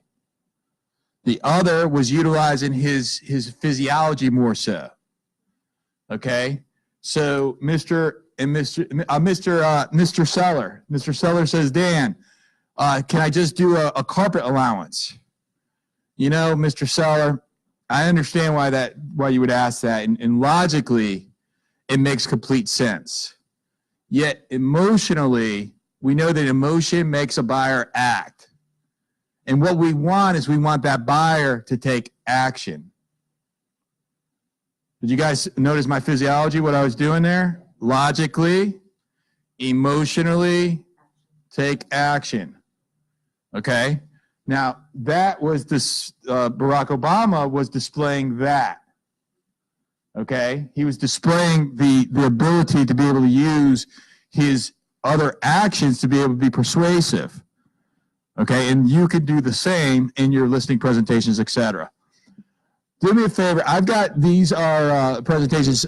So there's a mix-up today. I'm going to pass these out. If you guys could take a few and just pass them back so everyone gets one of these, please, in the front. These are the actual class that we're supposed to be working from. That's why I was a little bit confused there for a second. And that's my fault. I didn't give proper instructions. What you guys got is the power slides, and this is the actual class that I'm passing out now. But they go hand in hand with each other. That's just gives you room to take really great notes, and it has some activities that we're going to do in it as well. All right. Yes, ma'am.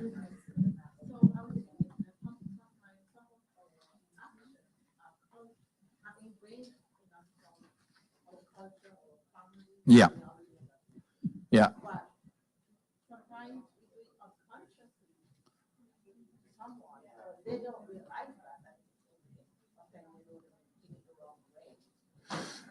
So Leah's saying sometimes we communicate unconsciously based off of our culture. That's another would take it the wrong way.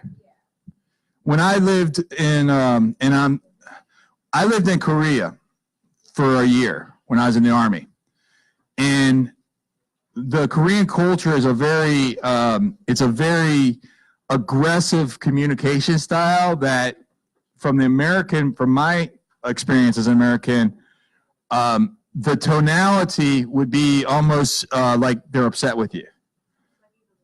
Okay, okay, so she says it's like Italy. And so when I was observing people, I would be like, oh my goodness, they're in an argument, and they weren't, right? They're like, right? Like really just aggressive, right? And that's the physiology. So cultures, absolutely, there's, it means something in different cultures, but it goes back to learning the other person's language. Now that's literally the other person's language. Of the 7% of the words that I didn't understand in Hangul, yet there's also the ability for me to learn a different cultural language as well, because that aggressive nature was in the 93%. You see what I'm saying? Right, so Leah, so you may have different cultural backgrounds than I do. That doesn't, it doesn't mean anything other than if we really want to get to know each other, we have to take a second to just observe each other. That's all. Yeah. Okay. Once you establish rapport, then you're able to then at that point influence. Okay. So the best way to influence would be you can either move towards pleasure or move away from pain. So which of those is more impactful, do you think?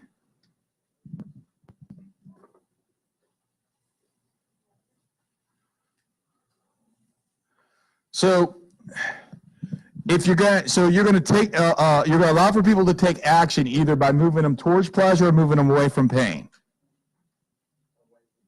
Away from pain. However, that's not sustainable. Okay? So, if you look at this graph up here, this would be sustainability. This is not in the books. This would be pain, and this would be pleasure. And there's actually a presupposition that's in there that we'll talk about here shortly. So if you're talking to a client and you want them to get into action immediately, you show them the pain, typically the pain of them not taking action. Okay? Then as the relationship evolves, then you move in towards pleasure. So an example of that would be, so Gary, if you told me that you really love your family and that it's really important that you have a home that you can grow your own crops, because I know that you want to eat well, and I know that you want to eat the stuff without the chemicals, and that you want to be in control of that. And right now you're in an HOA that doesn't allow that. And if you continue to live in this HOA, you're not going to have the ability to be able to grow the food that you're intending to grow. By the way, if Gary does eat special, not, in a good way, right? And so, special, I just called you special. Yes. Right, so you're in that HOA that's not going to allow for you to do the things that you want to do. So presencing him to, like right now he thinks he's okay, that's the positive present. Bring him to the negative present, which is if you continue to do this, you're not going to be able to eat in the healthy manner that you intend to eat. and then bring them to the negative future. The negative future would be, and if you continue to be in a position where you're not able to grow the food that you want to grow, 3-5 years down the road, you're going to still be struggling to be able to support your family as a parent and as a husband in the manner that you intend to do so. That's the negative pain for the future. Then you bring them to the positive pleasure for the future. And if this is like this right here, that negative future is where the heavy lifting's done. When you really, really dig deep on that, then you sort of you release the valve, right? Now I'm going to give you a lifeline. And if we sell the home right now, then I know that you can buy a home maybe in the Fort Hunt area that doesn't have an HOA, that has a yard, that's going to allow for you to do what it is that you want to do, right? So that's the way that I'm bringing the conversation, right? So that's utilizing we're going to dive in the pain. The pain's going to do your heavy lifting. It's not sustainable, however. The pleasure is where you're going to want to move them to once the relationship's established. Now, what I just did there is in one conversation. Yet, if there's a relationship, and the relationship with the client is now we're going to move you out of that pain of not being able to do what you want in your own land. And then as we work together, and now we're out looking at homes in Fort Hunt, now I'm going to move Gary and his family towards pleasure. So now I'm going to move him to say, look, you see that land over there? You can grow whatever you want right there. You can do whatever you want right there. Okay? So now I'm moving them towards pleasure. Okay? And so this is the way that these communications techniques can be able to allow for you to influence. I also added in there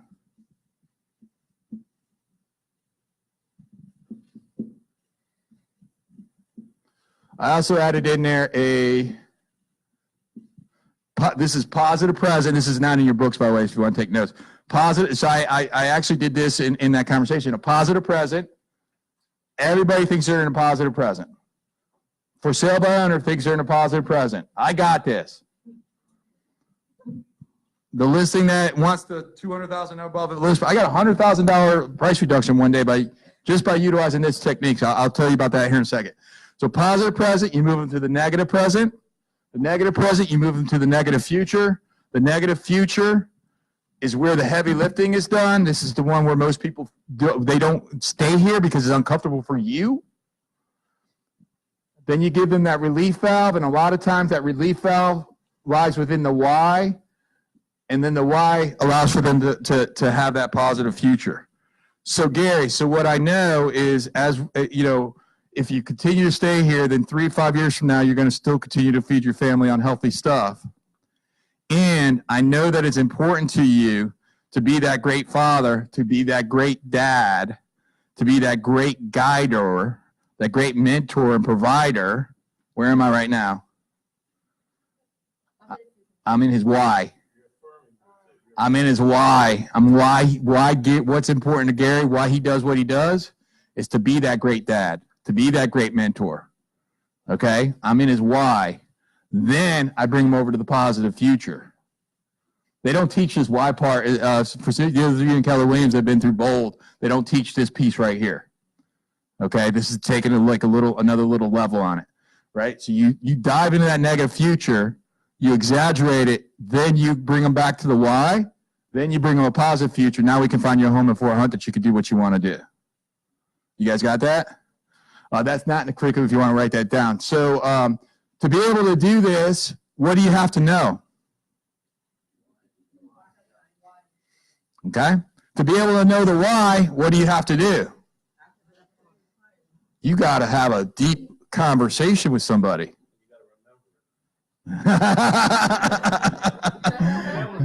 Thank you. I got my notes right there. Yeah, that was a conversation Gary and I had 2.5 months ago that I was repeating to you. So now, to be able to repeat something 2.5 months from now, what type of listening do you have to have?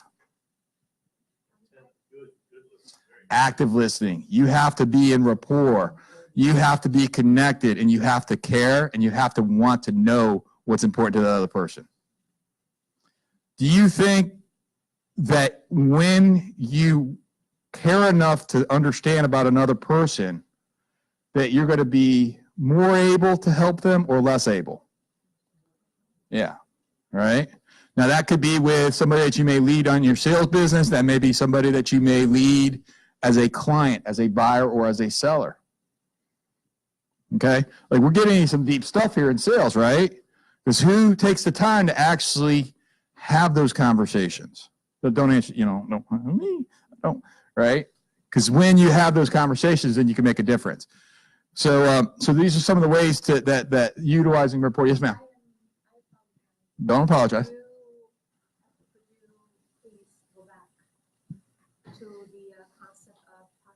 Yeah.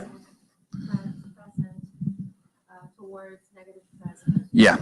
I had a horse farm listing over in Maryland one day, and they were overpriced. I was probably the fourth listing agent. I probably shouldn't have taken the listing. I did. So I'm at the table, and this is after the house wasn't selling. I don't remember the numbers, but they were significant. I remember it was a $100,000 price drop, so it had to have been well over $1 million. In fact, Norm, I think I called you on this one, try to sell it, but maybe not. All right, so so I had the conversation with them. So right now, you believe that we could sell this home for this property for $1.3 million, and you feel as though if we're going to be able to do that, and we're going to be able to get you into that next property, and that's going to be something that's going to occur. Positive present. Yet, your property's been on the market now with the fourth agent being me, and you haven't had any offers that were acceptable. So you're using that length of time, use that fact about the house. Sure. Yeah. Whatever the scenario may be. This is a real scenario I'm giving you right now. So yeah. So this is a real scenario. The best I can recall. It's been a few years. And that would be Now I'm in the negative present. It's been on the market for. Yep. So I'm just saying this is, Wow. so it's transitioning to what they believe the positive present is. We can sell this house to, here's the reality, you haven't, without being confronting. I'm not going to make you bad and wrong, be like, oh, you're an idiot because you think you can sell for 1.3. I'm not going to do that. Okay. So now I'm the fourth listing agent. It's been on the market almost a year. You haven't had any offers that were accepted. We have done extensive marketing.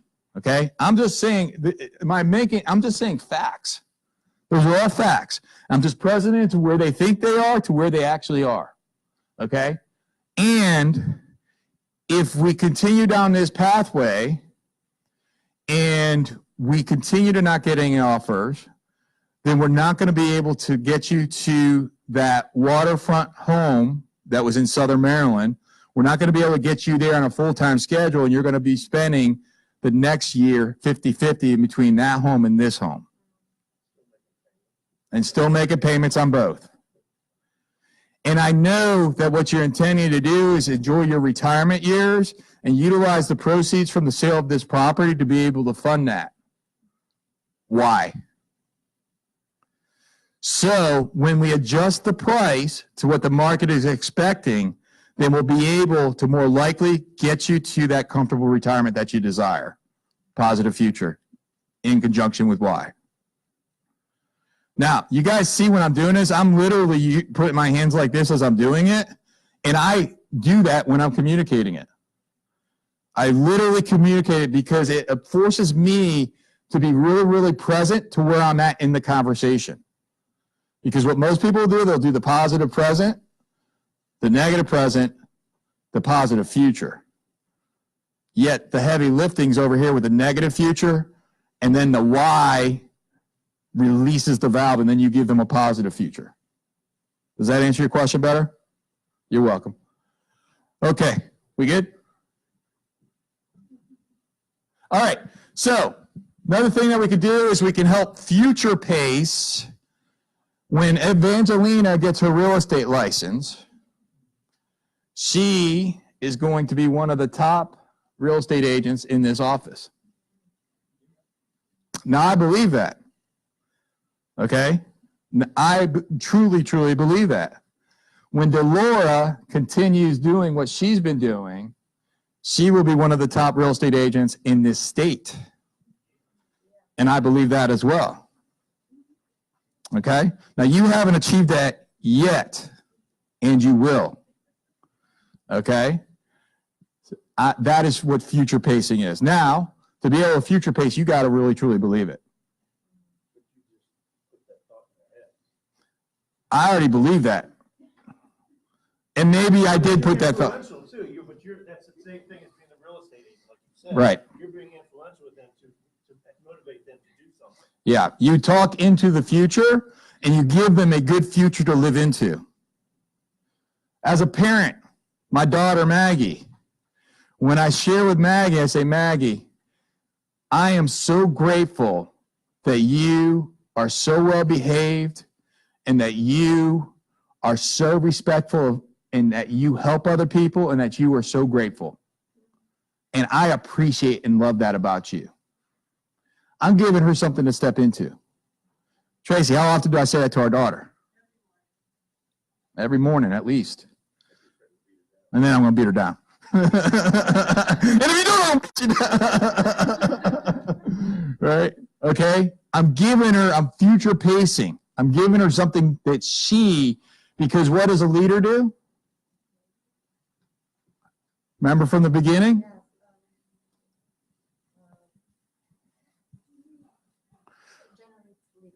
A leader teaches other people how to think so that they can get what is important to them. Do you think that it's important to Delora, the outcome of her being one of the top agents in the state of Virginia? Do you think that's a worthy goal?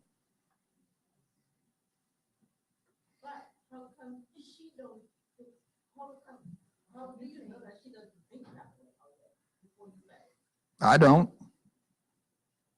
I'm not suggesting she doesn't.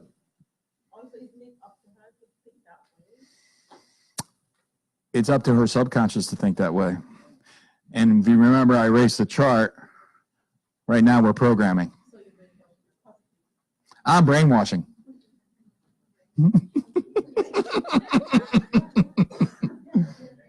I'm influencing in a manner that's going to serve Delora and Evangelina. I'm influencing in a manner that's going to serve them ethically, or I'm ethically communicating in a manner. Absolutely. You can do the same. So this is what future pacing is. Okay.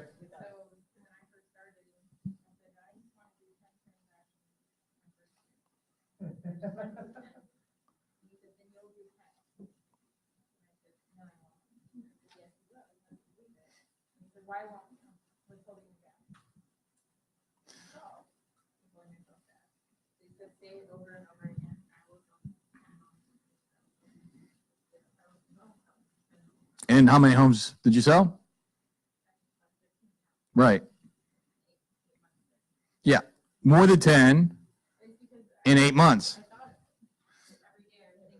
So you started in a place of how can this be done? And if you remember the question I gave you earlier, isn't what's going to get in my way, it's how can I do it? Now let me add to that. Another thing that you could do is, and this is a little bit limiting, yet it's less limiting than the way our natural inclination is, could be, has anybody ever sold 50 homes in their first year? Okay? So, it's still limiting, yet it's at the higher levels of our limitations. Has there ever been a time that somebody sold 50 homes in their first year? Well, if the answer to that is yes, why can't I do it? I'm going to give you something a little bit more tangible than that. If the answer to that is yes, who do I need to be that person? What do I need to do to have 50 transactions in my first year? And look where I started with that. For those of you who have done bold before, I started where? B. Then where did I go? Do, have. It starts with who you're being. On my phone here, I'm a little bit off topic. That's okay. It's my class. My phone's dead. If my phone wasn't dead, I could show you on my screensaver. It says, be charismatic. Be approachable. Be willing to promote yourself in a manner that serves others. Be willing to succeed. Be willing to fail. Be willing to learn. Be willing to teach. Be charismatic. Be attractive to others. Be a servant. Be someone that helps others. That's what's on my screensaver, and it's in my office. I wrote that up, and I took a little photo of it, and I remember who I'm to be. I also have what I'm to do and what I'm going to have. It's not an exercise in this class. Maybe I'll put it in the next class. I'm going to suggest that within the next 24 hours, and you may want to put this at the end, remember this, that you decide who you're going to be in life. And you decide what you're going to do with that. Remind me, we'll hit that up again, so don't get too tied away in that right now. We'll do an exercise on that later. So when you're clear about who you're going to be, so my question, if I was coaching you, I know Eric does the same. He's one of the best. Eric is a 1 out of a million. He's probably, and I'm probably understating that. Okay, and those of you that don't know Eric, you should meet Eric. He's the productivity coach. He has transformed people's lives in this environment. Okay, when I say 1 out of a million, I'm probably giving him a discredit, just to be candid with you.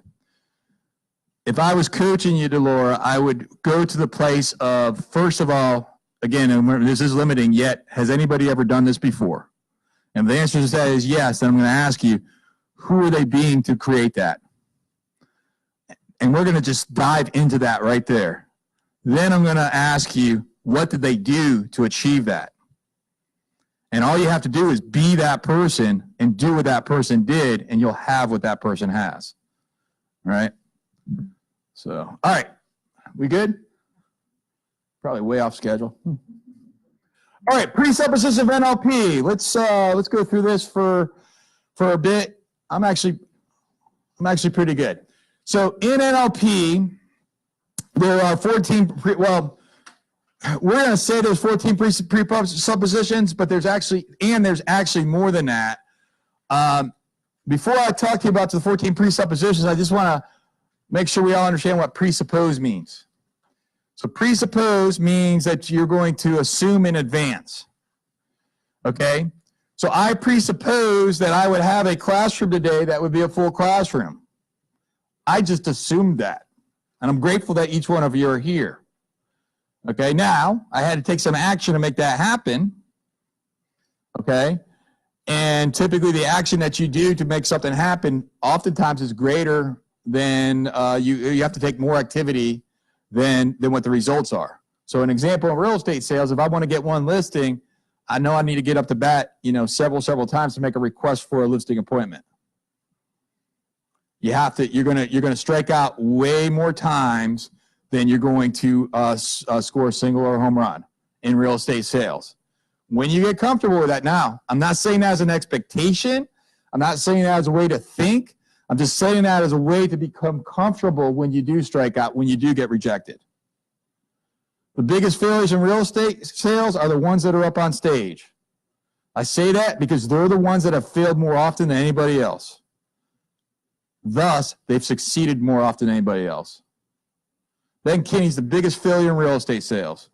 Huh, what do you think about that, Ben? What I mean is you're one of the greatest perceived successes. All right, listen to my language in there, by the way. I'm not judging him by his outsides. I don't know what Ben lives. I don't know what he deals with every day. Okay? And only Ben knows that. All right, so presuppositions. So these are the fundamental beliefs that are taught in NLP, and they're a collection of practices to be able to embrace in life. So the first presupposition is the map is not the territory. What does this mean? If they're writing NLP today, so NLP was written in the 70s, today it would be the GPS is not the territory, or your iPhone's not the territory, rather. Now GPS is outdated. Another way of saying this is that the menu is not the same as the meal. Okay, so when you're looking at a roadmap, you can certainly understand that that roadmap is not the same as the road. Can everybody understand that? So the way that this applies to you as a human being is that you have this roadmap of the way that you believe life is, which is not the same as the road. If you can understand that you have a way of belief systems, that does not necessarily mean that that's aligned with other belief systems, then you can then be inquisitive about the way that other people perceive life. What do you guys think about that?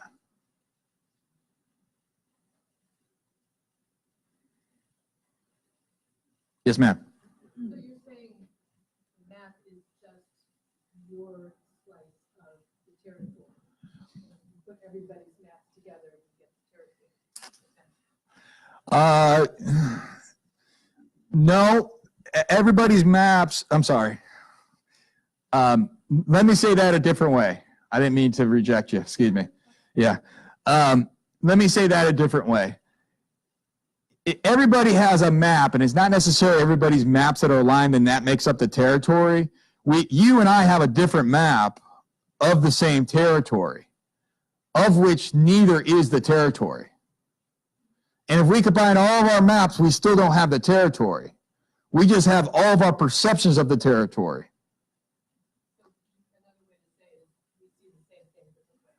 I think so, yeah. Or we see different things different ways. Or we see the different things the same way. Or we see the same thing the same way. We could have the same menu. I can have a Baskin-Robbins menu, ice cream. Or I can have a Capital Grille menu, steak. Okay? Or I can have two Capital Grille menus. But if we have two Capital Grille menus, I may order the porterhouse and you may order the sirloin. Okay? It doesn't, does that help a little bit? Absolutely.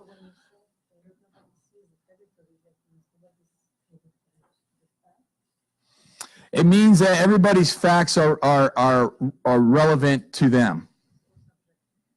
So this is the study of subjectivity. Okay? So yes, does your map represent your viewpoint of the world? Absolutely, and so does mine. Does that make mine wrong? Does that make yours wrong?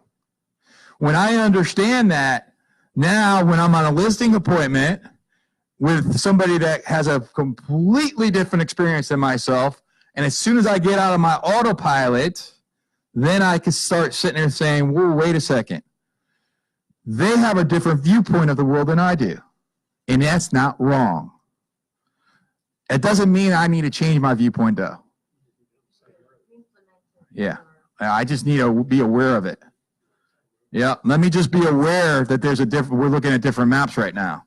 So now when I have the awareness, now awareness creates the opportunity to make a choice. Now it's your decision to choose or not choose. See that? Remember when we talk about conscious mind and thought? That's the thought right there. Okay? The thought is the mind is the observation of the conscious. The thought is the observation of both, and then you're able to now choose or not choose. Yet, to be able to have the choice to choose or not choose, first you have to have the awareness. So, in that instance, I could choose to still not be aligned with them. If they come to me and they say, Dan, I want to hire you for X percentage, and I'm like, no. Okay? Now, I'm going to choose to influence them to hire a fair compensation. That's going to be my intention. Okay? Yet, if it doesn't mean that you could do these, ninja tricks and you get anybody to do anything that you want. We're just saying, how can you be more influential? How can you be more persuasive? So that's the first presupposition of NLP. The next one is, and if you guys, it would be more useful if you guys look at the second thing I gave you rather than the PowerPoint, because that has more points on it as well. And I apologize, I gave you the wrong information. But that presentation is probably more useful for you. Aim to increase choice. aim to increase choice is something that will allow for you to influence more greatly. If you have choices, you have a greater ability to influence. If you don't have choices, you have less of an ability to influence. Said another way, once upon a time, I had 3 rental properties vacant at the same time. I was a waiter at the Capitol Grill, and I wasn't making enough money to pay for those 3 properties plus my home. That's 4 mortgages I was paying. I didn't have choices. So said another way is when you don't have choices or when you make decisions based off from desperation, you're probably going to make a bad decision. So when you're able to create more opportunities, and I did make bad decisions, when you're able to create more opportunities, more choices, then you're able to have greater influence over yourself and you're able to have greater influence over others. Okay. This goes back to, I forget what we were talking about. This is something I really want to, all right. I want you guys to sort of get into a different state here. I want, if you're distracted or whatever, I want to just sort of just take a break. You can get back to your emails here in a second. Okay. I just want everybody to be with me here for a second if you could, because this is a really, really powerful thing for you to learn. So we're talking about rapport and we're talking about connectivity. There's 4 ways of observation in any communication, in any relationship. So first, you have to understand what is communication. It's 7% the words we use, and then it's the physiology and it's the body language, and it's the how we're communicating. Okay. So the 4 different ways of communicating are: 1 is, what am I thinking when we're talking? That's probably the default for most. So you go back and answer your question about how did I connect with the couple the other day that when I wasn't connected with them, was first I just observed I'm not connected. Second, I transitioned to say, what are you observing this communication from your point of view? So I'm perceiving what you're perceiving. The best that I can is, how do you see this relationship, this communication? The 3rd level would be as though if you were a third-party observer. What would a third-party observer see in regards to this communication? Not your perspective, not my perspective. Without the influence of my perspective, what would a third person party see here? The 4th, which is not actually in NLP, it is in HNLP. It's a long story. The 2 founders of NLP parted ways, and one of them added this in, the other never adopted it. Yet I think this is really important to learn. What is God's point of view? Or if you're more comfortable, what is the universal point of view? What is the oneness between us? Now you want to get in a really deep level of connectivity. The highest level of connectivity is, what is it that we're all experiencing right now? All right? And if you want to really have a deep level of rapport with somebody, that's the point of view that you could be in. So, to answer your question, how did I transition into no rapport? I don't think I got to oneness in that conversation, to be candid with you. If I had, I would have been at the deepest level of rapport possible. I think that I probably got just a little bit past their perspective. I don't even think I got to the third-party observer. I think I was in between a third-party observer and their perspective. Yet, I was so far misaligned with them when we started, I had a long ways to go just to get to there. And then I believe I was successful in the communication. Okay? So that's a really, really important nuance. If you don't get anything else out of today's conversation, just consider what I'm saying right now. It helps you with your children, with your spouse, with your clients, with your colleagues. I'll go in the back. I'll come back. Yes, ma'am.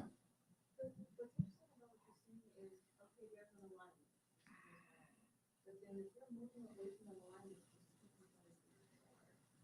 why is it, I mean, how do you identify the line you're moving yourself from the line? Because that's basically. It's typically you're not paying attention. Remember I told you have to have the awareness before you have the choice? Okay? So if you and I are communicating and we're not in rapport, it is very, very likely that we are both not paying attention.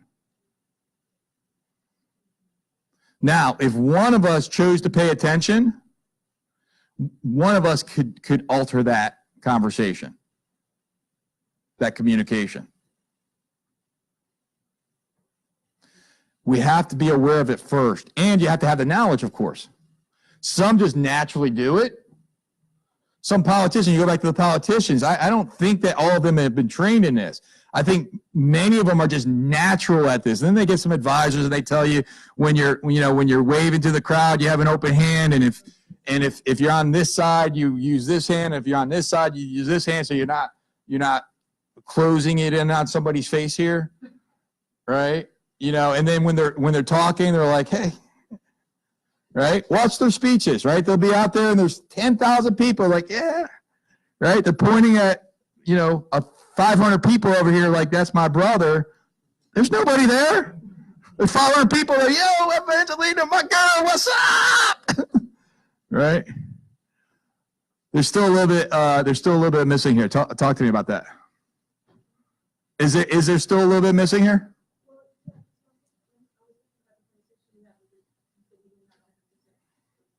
Yeah.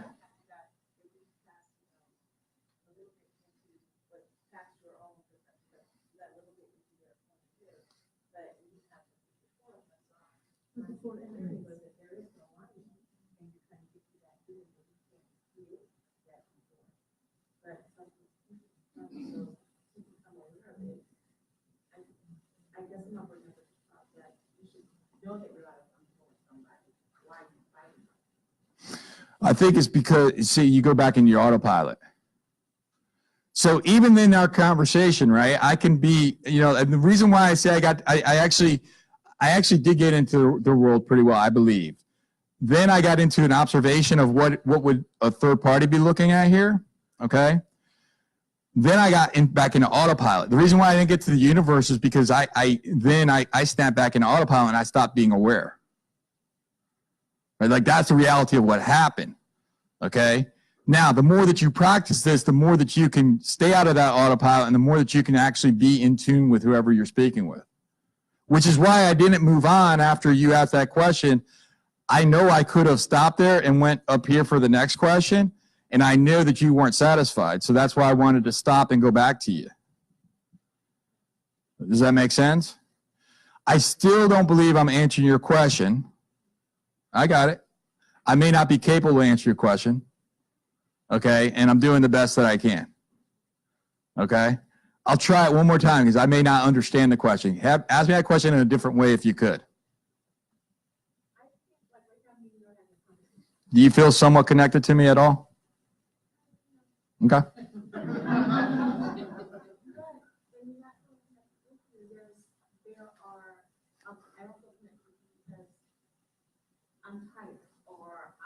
Mm-hmm. Yeah. However, sometimes I don't know, I'm questioning whether I have my preconception, my own personal perspective. Yeah. Is keeping me here before when I sit down with a client and she wants to start off with $600 was only worth $500. Sure. I guess how do you work with that aspect of what's going on in here? Because you mentioned it several times, like $100,000 deduction. Sure.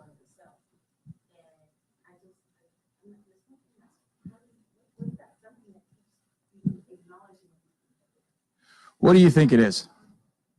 What do you think it is? Where?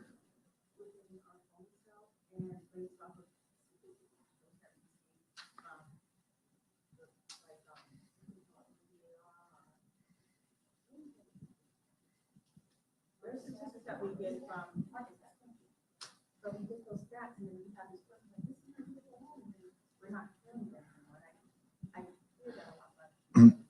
Whose choice is that? Yeah. So remember when I said earlier that I'm going to say some things that, may make sense and may not make sense? This could be one of those areas, right? What you have to understand, one second. All right, Delore, please, Delore.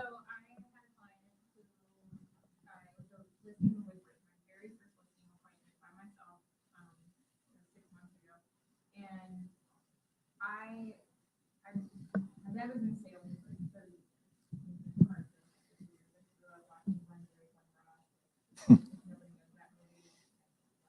Copies for closers. So, but anyway, so the client was former Marine, my husband's a Marine, kind of on the same level.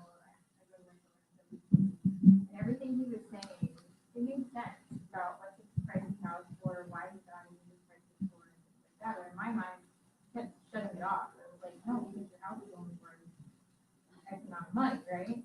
Him and I actually got in an argument because it was like I was right, but he was right in his own sense. And so I stopped listening, and then I started listening, and by the time our argument had ended, I felt like there's no way I'm going to get that listening because of how it escalated. But he actually appreciated it. So the fact that I actually thought this back was why his house wasn't worth that much. And I told him, and going back to the square, I said, if I put your house on the market for that much and it doesn't sell within a 3-week time frame for the average days on market, that's the showing, who are you going to be mad at? And he said, well, you, maybe you're bad. I said, no, I'm telling you right now, I'm doing my job, that the house isn't worth that. So when it doesn't sell in 3 weeks, who are you going to be mad at? So that's a practical example of communication. Let me go back. I think I can answer your question really well. If I'm off $100,000 from the seller's perspective, and we're only communicating in regards to the numbers, I'm missing something big time. What do you think I'm missing?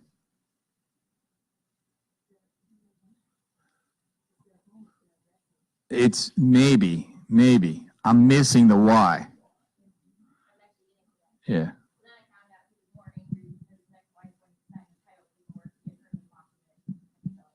So there's the deal. It was the ex-wife. They have see that? The Lord, they had a disconnect. It wasn't about the numbers. It was about the ex-wife. So if I'm in there and I'm having the conversation with somebody and and I'm just focusing on the numbers and I'm not taking a second to say, well, what's going on here? What would cause them to say that? So that allows for me to enter into their world. Does that help? All right, let's move on. Thank you, Delora. All right. Yes, sir. One more last thing, then we're going to move on. Good.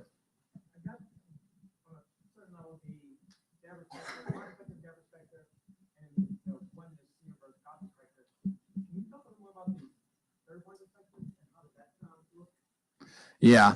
So we all, and I don't know the answer to this, right? I have an assumption here that we're all aware that we talk to ourselves. Is that correct? Okay. So that's fine. That's fine. So if we're aware that we're talking to ourselves, there's times when you're observing your thoughts. Can you understand what I'm saying when I say that? Okay. When you're observing your thoughts, that's an example of a third party. Because that observation of the thoughts is actually more unbiased than the actual thoughts. Now, sometimes there's levels of this where I may think of something and then I say something, a negative assessment of what I just thought, and then I observe that that was a negative observation, right? It could just go many, many, many, many different levels. It stops when you get to a neutral place. It could stop in a negative place, but that's not a healthy place to stop it in. So it's just about observing. It's almost like you're observing those thoughts inside your head, Now you're observing it from a third party where you're observing the communication. So for example, right now we're communicating and I feel that I'm observing this, that I think that we probably got to maybe a 60% of a connection, of a like a resolution. There's still a little bit unleft there. Yet when we started, we were probably closer to 20%. Now I also believe that you and I are more connected than if I wasn't intending that we're connected. Even from your perception to say, well, I don't necessarily feel in rapport with you, I respect that. Yet I strongly believe that we're in more rapport than if I was not paying attention to it. It's just, at what level are we? Can I get us into that 100% rapport, like we're dancing together? Maybe, maybe not. Can I get somebody to make a $100,000 price adjustment when they're, you know, maybe, maybe not. All right. I'm not suggesting you can make, you know, magic work with this. If you only improve yourself 10%, you've incredibly improved your ability to communicate.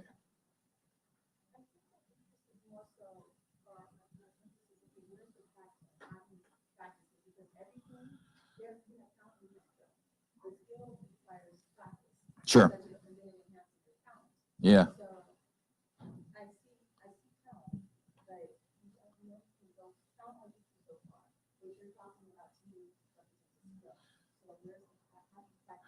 I'll give you a good one. I keep a diary in my car, and it's right on it's right over there right now. It's on the passenger seat. When I leave an appointment, I write down what I did good. There's a practical thing that you could implement today. Sure. I'm not looking at it from that perspective. If that works for you, great, go for it. Right? I'm just looking at where did I do good and where did I have an opportunity for improvement. That's all I'm looking for. When I leave this class, I'm going to do the same thing. I'll sit in my car for a few minutes and say, how did I make a positive impact? Where could I have made a better impact? The activity of doing that forces me to be in a position where I'm always developing my skill. I'm not naturally doing this. I'm putting myself in a position so that I can continually improve that skill set. So that's a very practical thing that you could choose to do. Is that helpful? Yes, ma'am, and then we're going to move on. I didn't leave you out. Yeah.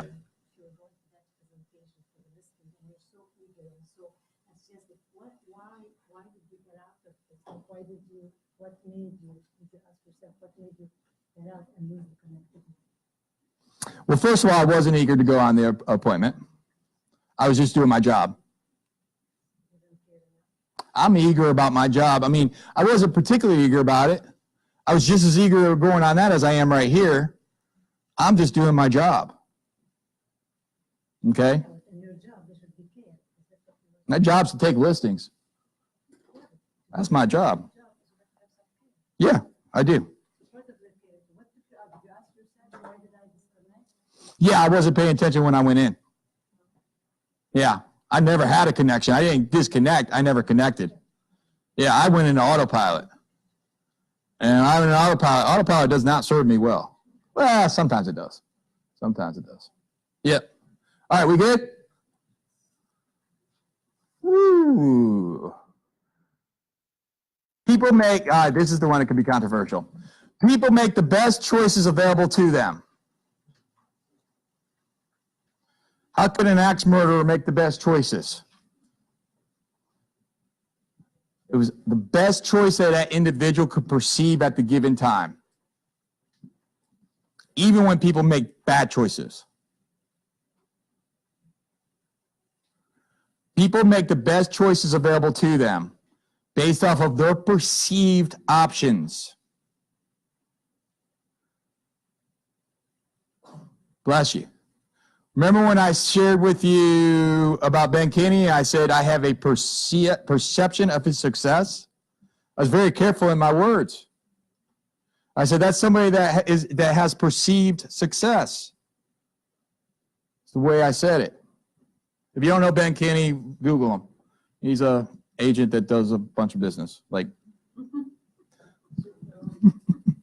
All right. Either way, so people make the best choices available to them, even when they're bad choices. Respect each person's model of the world. So remember we talked about the maps of the territory, and is respecting your map and respecting my map. Okay. I understand that I have a perception which is unique to me, and that you each have a perception that's unique to you. Nobody's broken. Nobody's wrong. We're all perfect.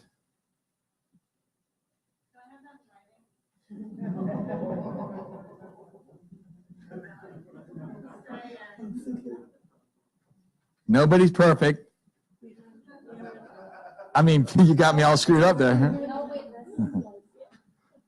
Nobody's broken. Nobody's wrong. We are all perfect. We all make the best decisions that we can. We all do the best that we can. Does that mean that we all are perfect? That we all do things, you know, the best? No. It's just that we do them the best that we can. All actions have a purpose. There's always a reason why you do something. I was thinking about this driving into my office, my Alexandria office this morning, and as I'm driving into the office, nice to meet you. Oh, no, fine. Gotta go make money. Huh? I'm good. All right.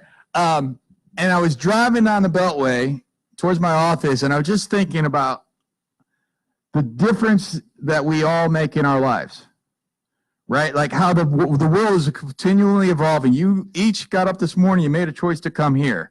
You're going to leave here, you're going to make a choice to go to Starbucks and talk really slowly, right? Whatever the case may be, right? That choice makes an impact on the rest of the world. If you think of like all the people before us and that will come after us and that are on the earth right now, it's just so bizarre how that every single action, like the infinite amount of possibilities that we create in the world, right? How the outcome of that is. In every action that we take has a purpose, whether we're conscious to it or not. Again, that's a presupposition.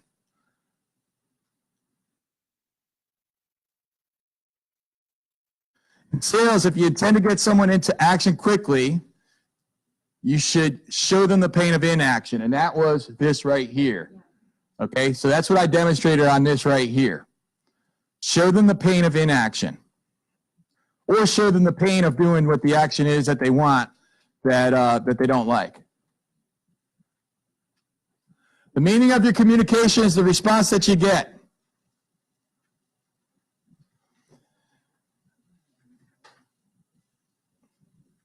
Diedrich put that fun graphic on there, and when we were reviewing this morning, he was like, "Can I keep that on there, boss?"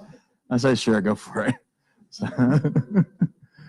So the meaning of your communication is the response that you get. That takes an incredible amount of responsibility for yourself, right? Because whatever the response that I get is what my communication is. All right? Now, if you take responsibility for communication at that level, you're going, you're bringing your game up big time. There's only feedback. There is no failure. I don't ever use the word failure. I use the opportunity to learn or opportunity for improvement. You know, I've had a lot of opportunities for improvement in my lifetime, and as long as I learn, then I feel as though if I was successful. All right? I think the only failure that you could have is to have an opportunity for improvement and not learn. And it's not whatever the action was, but it was the fact that you didn't take the time to actually learn. That could be a mistake. The mind and the body are connected, and they make a complete system. We got an exercise we're going to do on that here in a second. Has anybody, again, if you've taken bold, there's an exercise in bold where they have a pendulum at the end of a string. And that exercise, though they don't explain it, is actually describing this presupposition.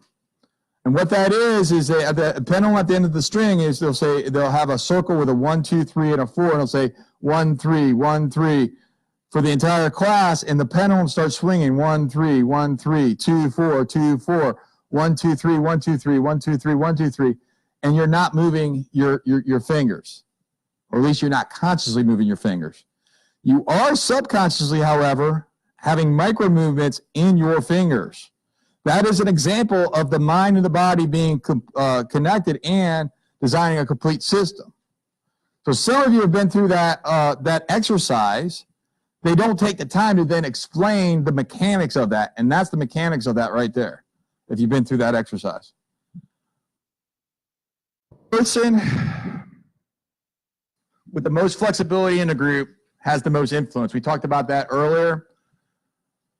Modeling successful performance leads to excellence. There's actually a book on that, on modeling success, called the Millionaire Real Estate Agent book. There's 4 models in there. They are the lead generation model, the economic model, the lead generation model, the budget model, and the organizational model. If you don't know those models, you're missing a great opportunity.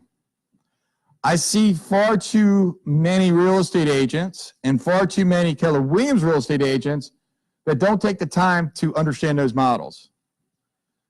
Now, we said something like there's no failure or mistakes. That's a mistake. Not passing judgment, just saying it's an opportunity. It's an opportunity because success leaves clues, and so does failure. Okay? If you want to have a successful real estate business, all you have to do is study excellence.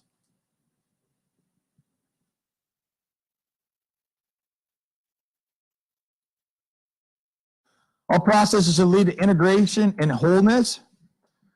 So it's important that we realize that we're all composed of multiple components, and that we all are individuals.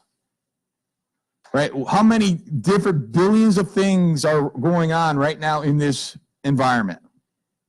Your heart's beating. Your hair is growing. That door just opened. Right? How many of these are we actually aware of? You just yawned. Now we're all going to yawn. Thanks a lot. Right? If you want to understand, take action. The clarifying question that Gary Keller asked in the one thing is, what's the one thing that you can do so that everything else becomes either easier or unnecessary? That's the one thing. We all have the resources that we need to succeed and to achieve our desired outcomes. And now I want to do an exercise. All right, this is a good little break. We're going to do 5 minutes of an exercise. If you have, not the power slide, but if you have this, then you'll be able to do the exercise. So what we want to do is we want to grab a partner. First of all, we want to take a little break. I want everybody to sort of look up here. I want to get a different energy in the room, right? Because I was losing you guys there through that. All right, everyone stand up. Everyone stand up. Shane, lead us in the Pledge of Allegiance.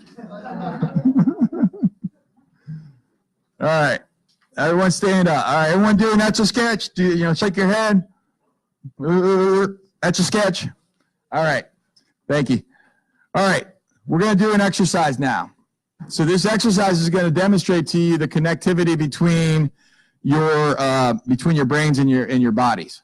So what I want you to do is I want you to find a partner. I want you to sit in a chair to that partner, facing them.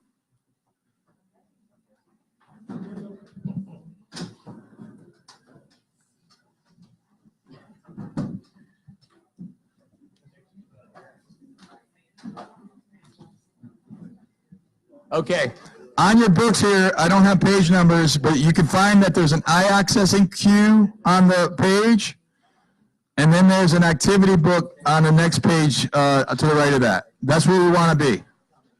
Everybody find a partner, and I want you to facing them. Let me give you guys the instructions before we start doing this, if I could. Does everybody have a partner? Raise your hand if you do not have a partner, please. Tracy, why don't you come over here? You and I can do this. We need a partner back there? Okay, how about your partner, Trace? All right, thank you, Shane. Okay, everybody say, pick an A or a B. The partner with the shortest hair is an A? The partner with the longest hair is a B. Gary and Bob, you have to arm wrestle. Okay.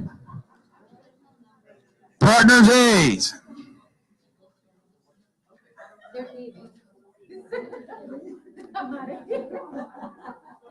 That was hilarious. All right, partner A's. Ignore my notes that didn't get deleted in there. All right, partner A's, I want you to look at partner B's, and I want you to select one question from each of these sections. There's 5 sections there. And as you ask that question, I want you to look at their eyes. So to be able to do this, you have to be in tune with the other person. And I want you to ask the question, and then I want to see what they do with their eyes, and then I want you to then, on the page before this, point to the direction that their eyes are moving. If they're moving up to the right, to the left, up straight, to the side, down to the left, down to the right, or down. Okay, does everybody understand the instructions? The questions are on, thank you. Yeah, just ask one question from each box here.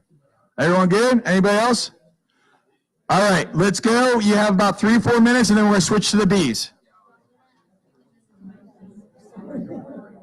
Don't worry. Who was your fourth grade teacher? Who? Fourth. Who was the last person besides family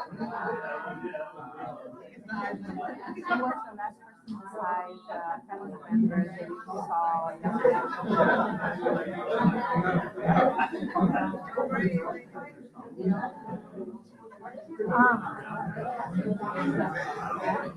Who was the last person besides a family member that you saw yesterday? Okay, I got you. Oh, wait. How many? We have to. 5. One for each. That many words. So I can do one. Do I have to? Just do one question from each section. Oh, why did all It's okay. Whatever. Just do it. So do one question from each section. So there should be 5 questions you're asking.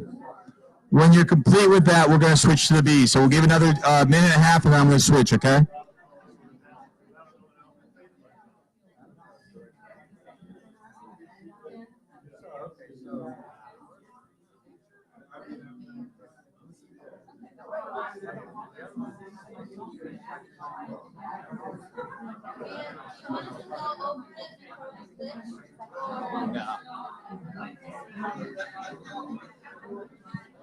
Take notes as you do it.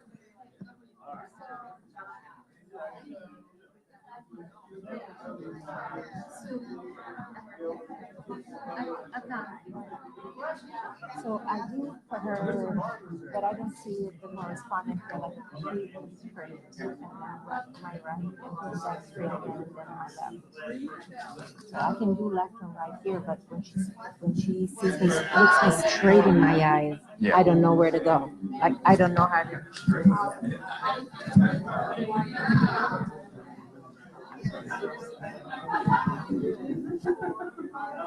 How many doors are there in this building? 4.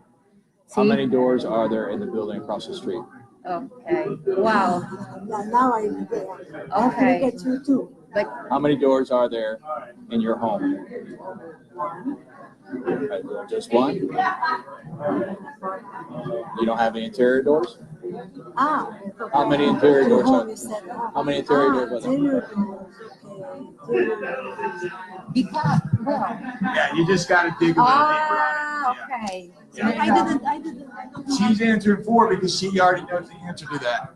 So as soon as you just got to dig deeper. But I didn't understand when it comes to my turn. That's okay. I see the difference. What am I doing? Okay, now you're gonna B's switch, please. So now B's, you're gonna ask the question. Now, if you're getting somebody looking straight at you, you're not getting any eye movement.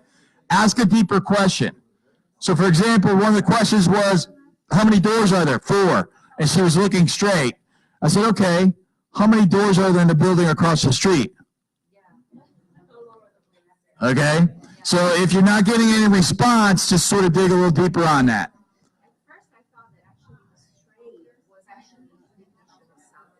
Straight is indication that they already know the answer, or they think they already know the answer. We're going to go over that next. Just ask the questions and observe. Yeah, and see what the movement is. So you just want to ask the questions, you want to see what the movement is.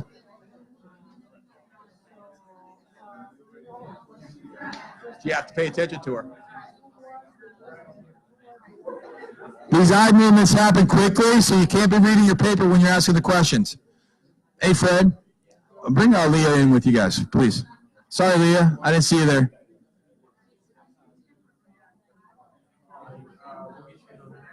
Yeah.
All right, we're going to finish up in just about 30 seconds here.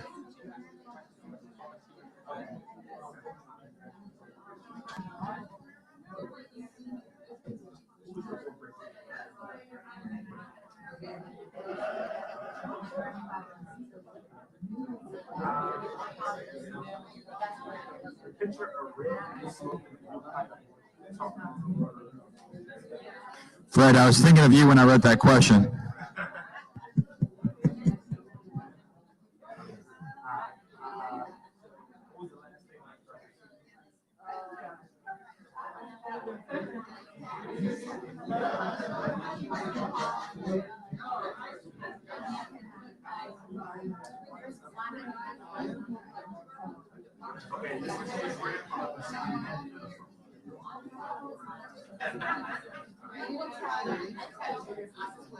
All right, guys, everyone look up here, please. All right, guys, let's everyone look up here, please.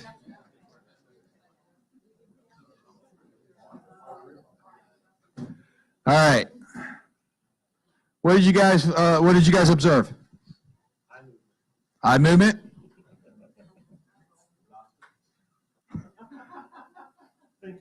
Thinking? Yeah, they were different. Shane?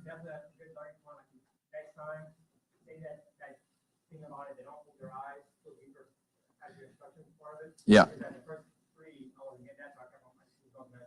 Yeah.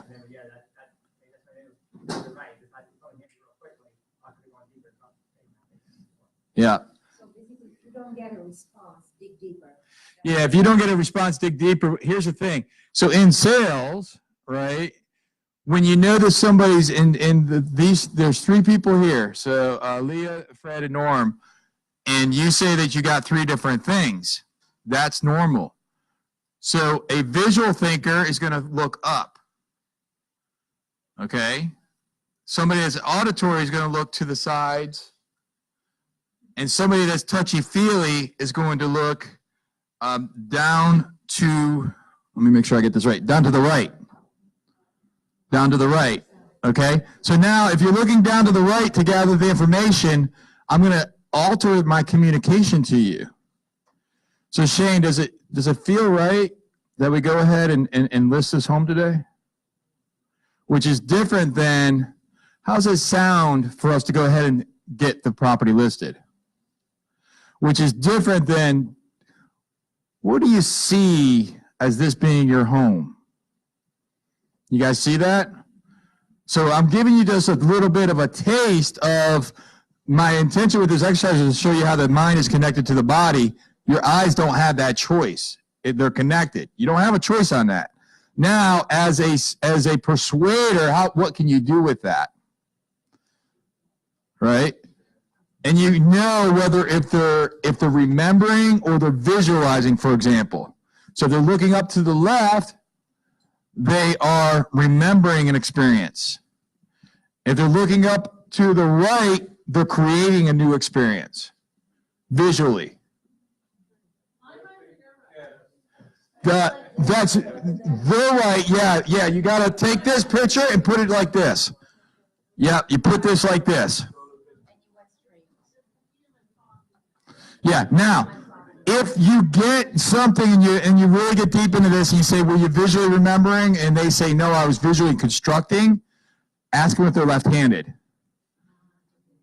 Okay, it is often the reverse. Or ask them how they write. For example, I am a right-handed writer, and I write like this. That's the way a left-handed writer writes. So there's things that are deeper, right? I'm just giving you the real basics right now. So sometimes I'm giving you enough that you can sort of screw yourself up, and I'm making sure that I'm telling you that. So you'll go and learn more. I just don't have the time to go much deeper than that. Was there a question over? No, my cues aren't. My cues are regular. Yeah. Damn it! Yes, ma'am. On this thing called Google. There's a lot on YouTube. There's a lot of exercises like this out there. Yeah, if you want to dig deeper on this. Oh, you're asking in the book there where the exercises are? I don't have page numbers on there, unfortunately. Did you guys find it? Oh, I wrote those questions myself. I would say you could just Google it. Yeah, if you want to study more on this, it's all online. Yeah, those questions I wrote myself though, and the photograph of the person, Diedrich or Julene, found that. Yeah. All right, how are we doing? Good. All right. We're gonna stay on target here, right? Because I want to give you guys some words, because that's sort of the title of the class, words to use. All right. All right. So, how can NLP help you in real estate sales? So most teachers will teach you scripts. What they won't do is they won't teach you how those scripts work or how they don't work. So the reason why everyone here that's a real estate agent, you've seen scripts taught before, correct? All right. What you may more or less likely see is to say, well, why does that script work? Okay. We're going to pull the curtains back a little bit now to sort of show you how some of those scripts work. All right. So this is basically understanding how to take the engine apart rather than just how to drive the car. So I'm going to give you some persuasive words and phrases to use. But here's some words that will cause action. Certainly you're becoming aware. So everybody in this room right now, certainly you're becoming aware that the market right now is benefiting sellers and that there's often multiple offers on the properties in many areas. Would that be a true statement? Easily, you could understand, Mr. Buyer, that if you're to write an offer that gets accepted, that we're going to have to come in very strong in regards to the offer that we present. naturally, each one of you wanted to learn how to be a more persuasive communicator, which is why you're in this class right now. Okay? So those are words that will cause action. Words that can create a new state in another. So a state would be the physiology,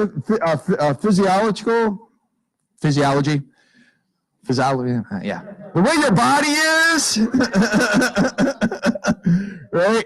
You know, if you're in like a negative state, if you're in an upset state, if you're in a happy state, these are all states, okay?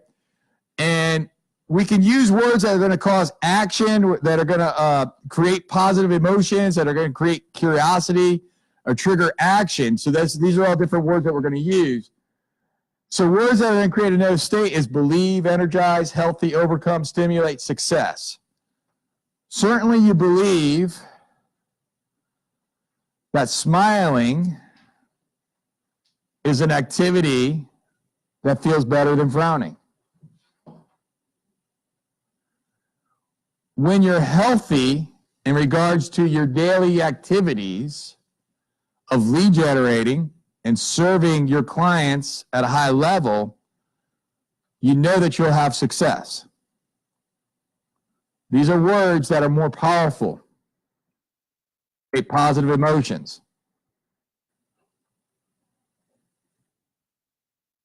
Words that create curiosity. Why would we want to create curiosity?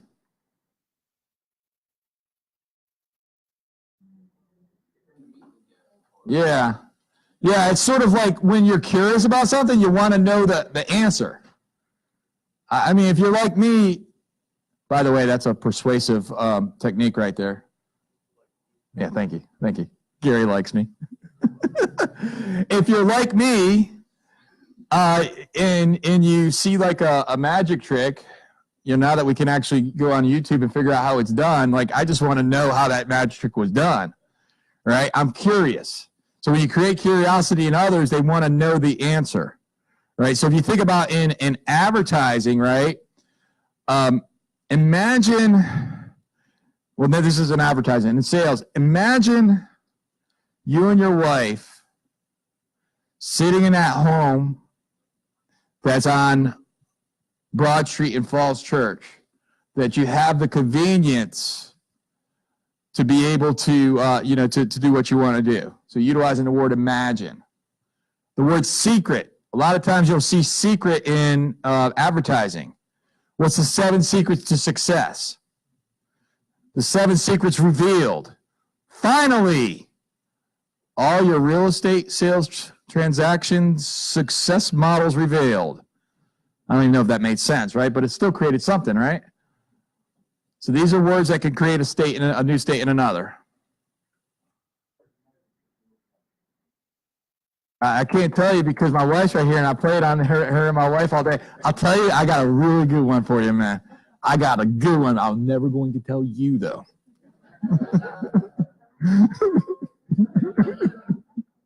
I got a good one. No, I almost did. I can't tell you. No, you don't. You know, Tracy, it has been proven and guaranteed that you trust me just completely. Isn't that true? Yeah, see what I mean? Words to gain trust, guaranteed, proven, confirmed, leading. More words to create action. Urgent, easy, tested, limited time, excited. I'm excited to be able to meet with you. I know it's urgent that we get the property on the market right now to be able to take advantage of the selling market. We have a limited time to be able to get the property on the market so we could take advantage of the opportunity to sell, because right now it's a good time to sell. And it's easy. So those are words to use. An adverb presupposition. So again, presupposition is that we assume. So this is an adverb that assumes. So what do you think you're going to enjoy most about living in your new home? Right? I'm assuming that they've already decided to buy that home. So what's the most important thing that as your real estate agent I can do for you? I ask that question when I'm pre-qualifying. I've never even met the seller. Let me ask it again and see what you notice. What's important to you in me as your real estate agent to be able to provide to you?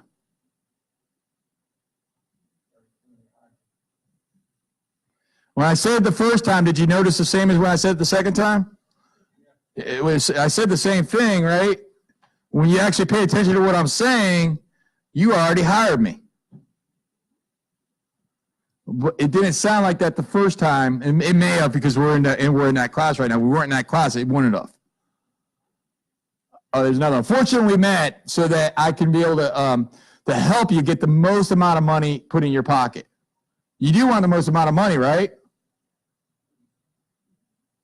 Now, that's a tie down. We're going to go down there in a second, right? That's a tie down. If you listen to the way I use that tie down, so I'll say that differently.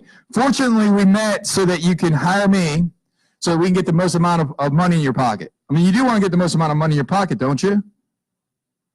They're going to consciously say yes to the second question. And what do they subconsciously just say yes to? You're going to hire me. You guys got it? That's the way the most effectively a manner to use a tie down. So luckily, you can see that when you hire me, we'll be able to get you the highest profit, the most amount of money in your pocket. You don't have to believe me. Let me say that differently. You don't have to believe me. You just have to look at the results that I produced. That's utilizing an embedded command with a presupposition.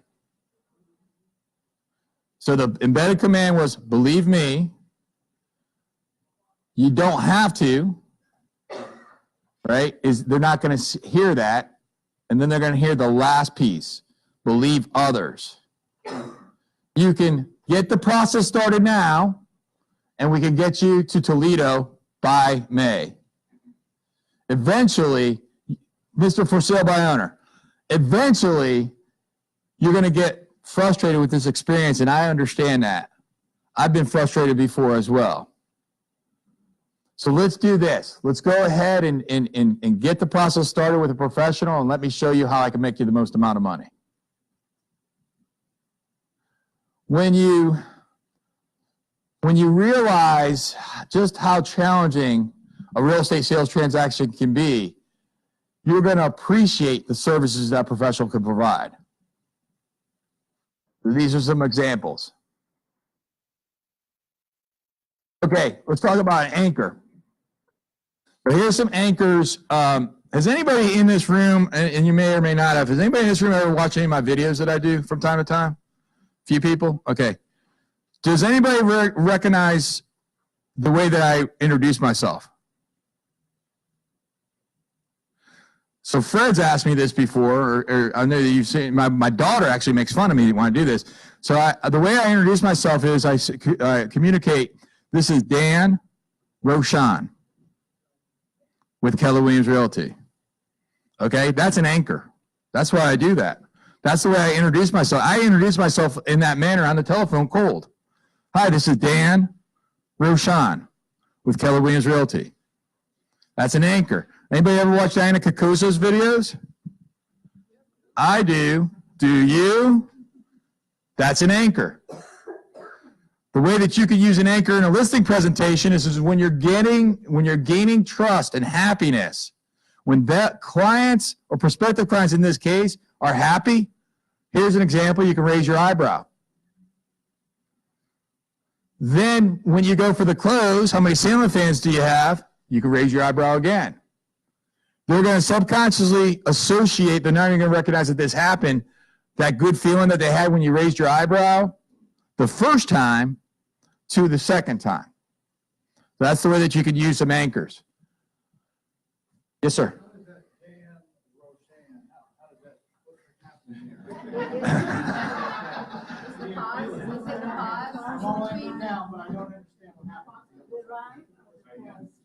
It's the pause. It's the way. It's the methodology that I present it as. It's a unique way to introduce myself that oftentimes people are like, why do you do that? It's like Bond.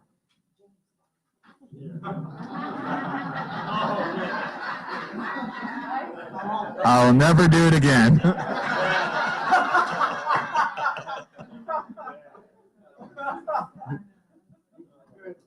It's an anchor that I utilize so that people remember me. Yeah, it's a very distinct, it's an anchor, boom, boom. All right. Yeah. Yeah, that's an embedded command. Uh-huh. An anchor. Yeah. All right. Framing helps your clients or prospects get to their the current situation as it relates to something in the past. So has there ever been a time that has there ever been a time that you hired a bargain person to do something and it didn't turn out the way that you wanted it to? Well, this time could be a lot like that time. So that's reframing. Tie downs are a presumptive close. So examples of tie downs include right. Other examples of tie downs: don't you agree? Does this make sense? Wouldn't you? Couldn't you? I was once on a phone call with a bunch of operating partners. An operating partner would be the primary owner of a Keller Williams franchise. And it was so amusing that I was listening to these OPs intend to influence each other. And it was more tie downs in that conversation than you could ever imagine. So there's these highly skilled salespeople intending to influence each other on something that they did not agree on. And I was just amused by it. So we should do this, shouldn't we? Well, we could do this. Wouldn't you agree? I mean, we could do this other thing, right? Like, would you guys all shut up? No, I'm just joking. All right. All right. So those are some tie downs. All right. We're gonna just go through one last thing here real quick, and then I want to hear some ahas. Embedded commands. So an embedded command is a 1 to 4 word, 4 sentence set of words that is a command. Clean your room. So it has to be something that exists on its own. You say it with a downward tonality. So that's, Tracy, what you were saying is when you hire me, I'll be able to show you how we can get the most amount of money. The reason why so many people choose me is because of the experience that I have. When you join me, you'll be able to understand how I can be able to help you. One of my favorite embedded commands is one that you hang up the phone with the buyer with. Bye now.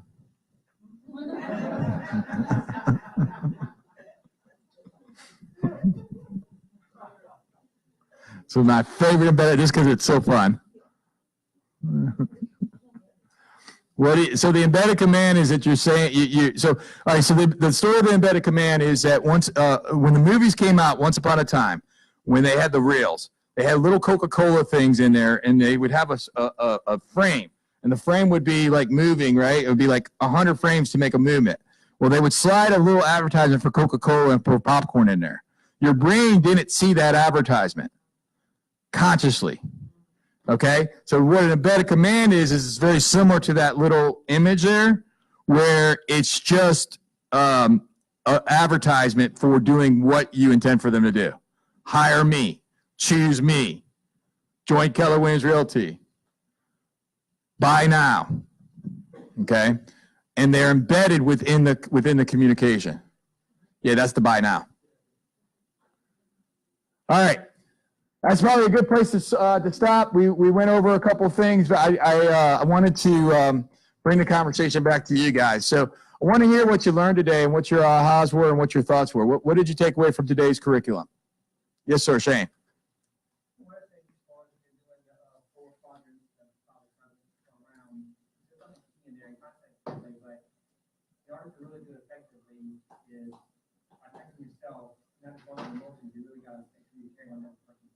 Yeah. You just do it for the motion, and there's no connection, you're not really comparing to them, you just try to get out to you, it's not gonna work. You gotta be truly looking at from them, how it's really positive for them, it's really negative for them, and care about them, not just care about the results you want from them. Yeah, I think that's a beautiful point to make. It's all about the person that you serve. It's all about a person that you intend to hire you. So here's the thing: if you're a real estate agent, you don't believe that you're the very best person for that client to hire. Let's take a look at that, right? Right. I believe that I'm the best person for a client to hire. So when I'm communicating with them, it is from their best point of view. And I'm finding out what's important to them, of course. What else? What other ahas?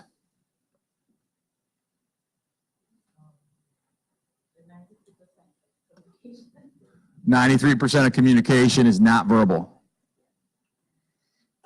Cool. What else you guys got?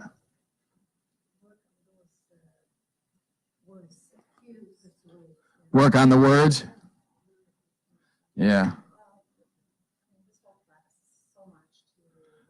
It's a lot, I know. Yeah, it's a lot, and I'm only scratching the surface. Yes, sir. Yeah. Yeah. Yeah, pay attention to them. Communication is about the other person. Remember, communication is the response that you get.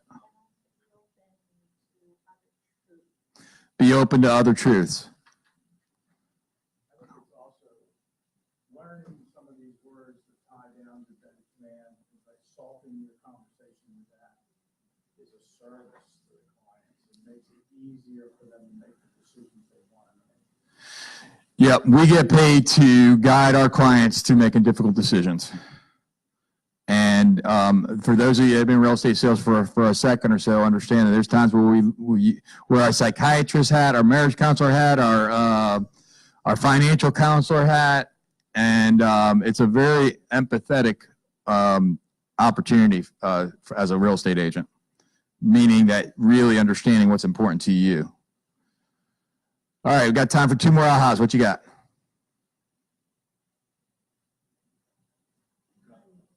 Go ahead, Gary.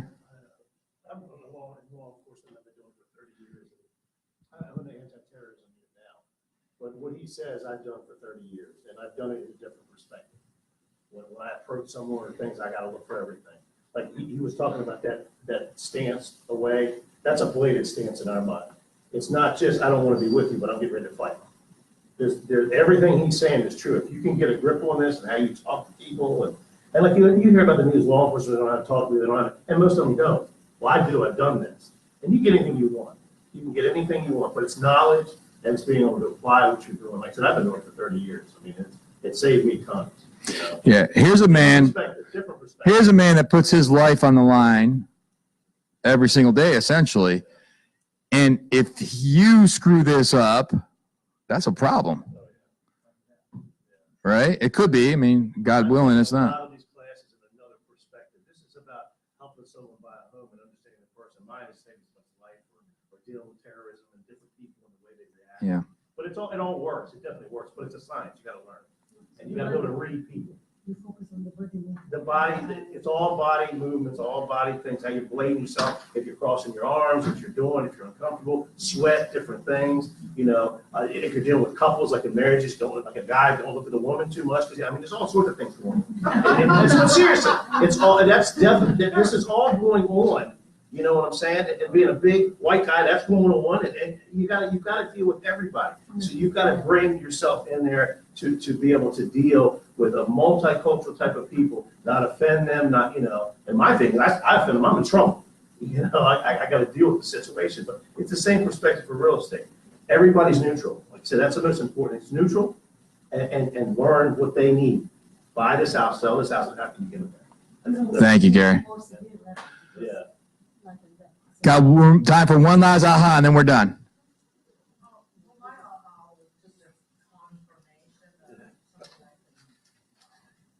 Believing about myself with that whole exercise we did.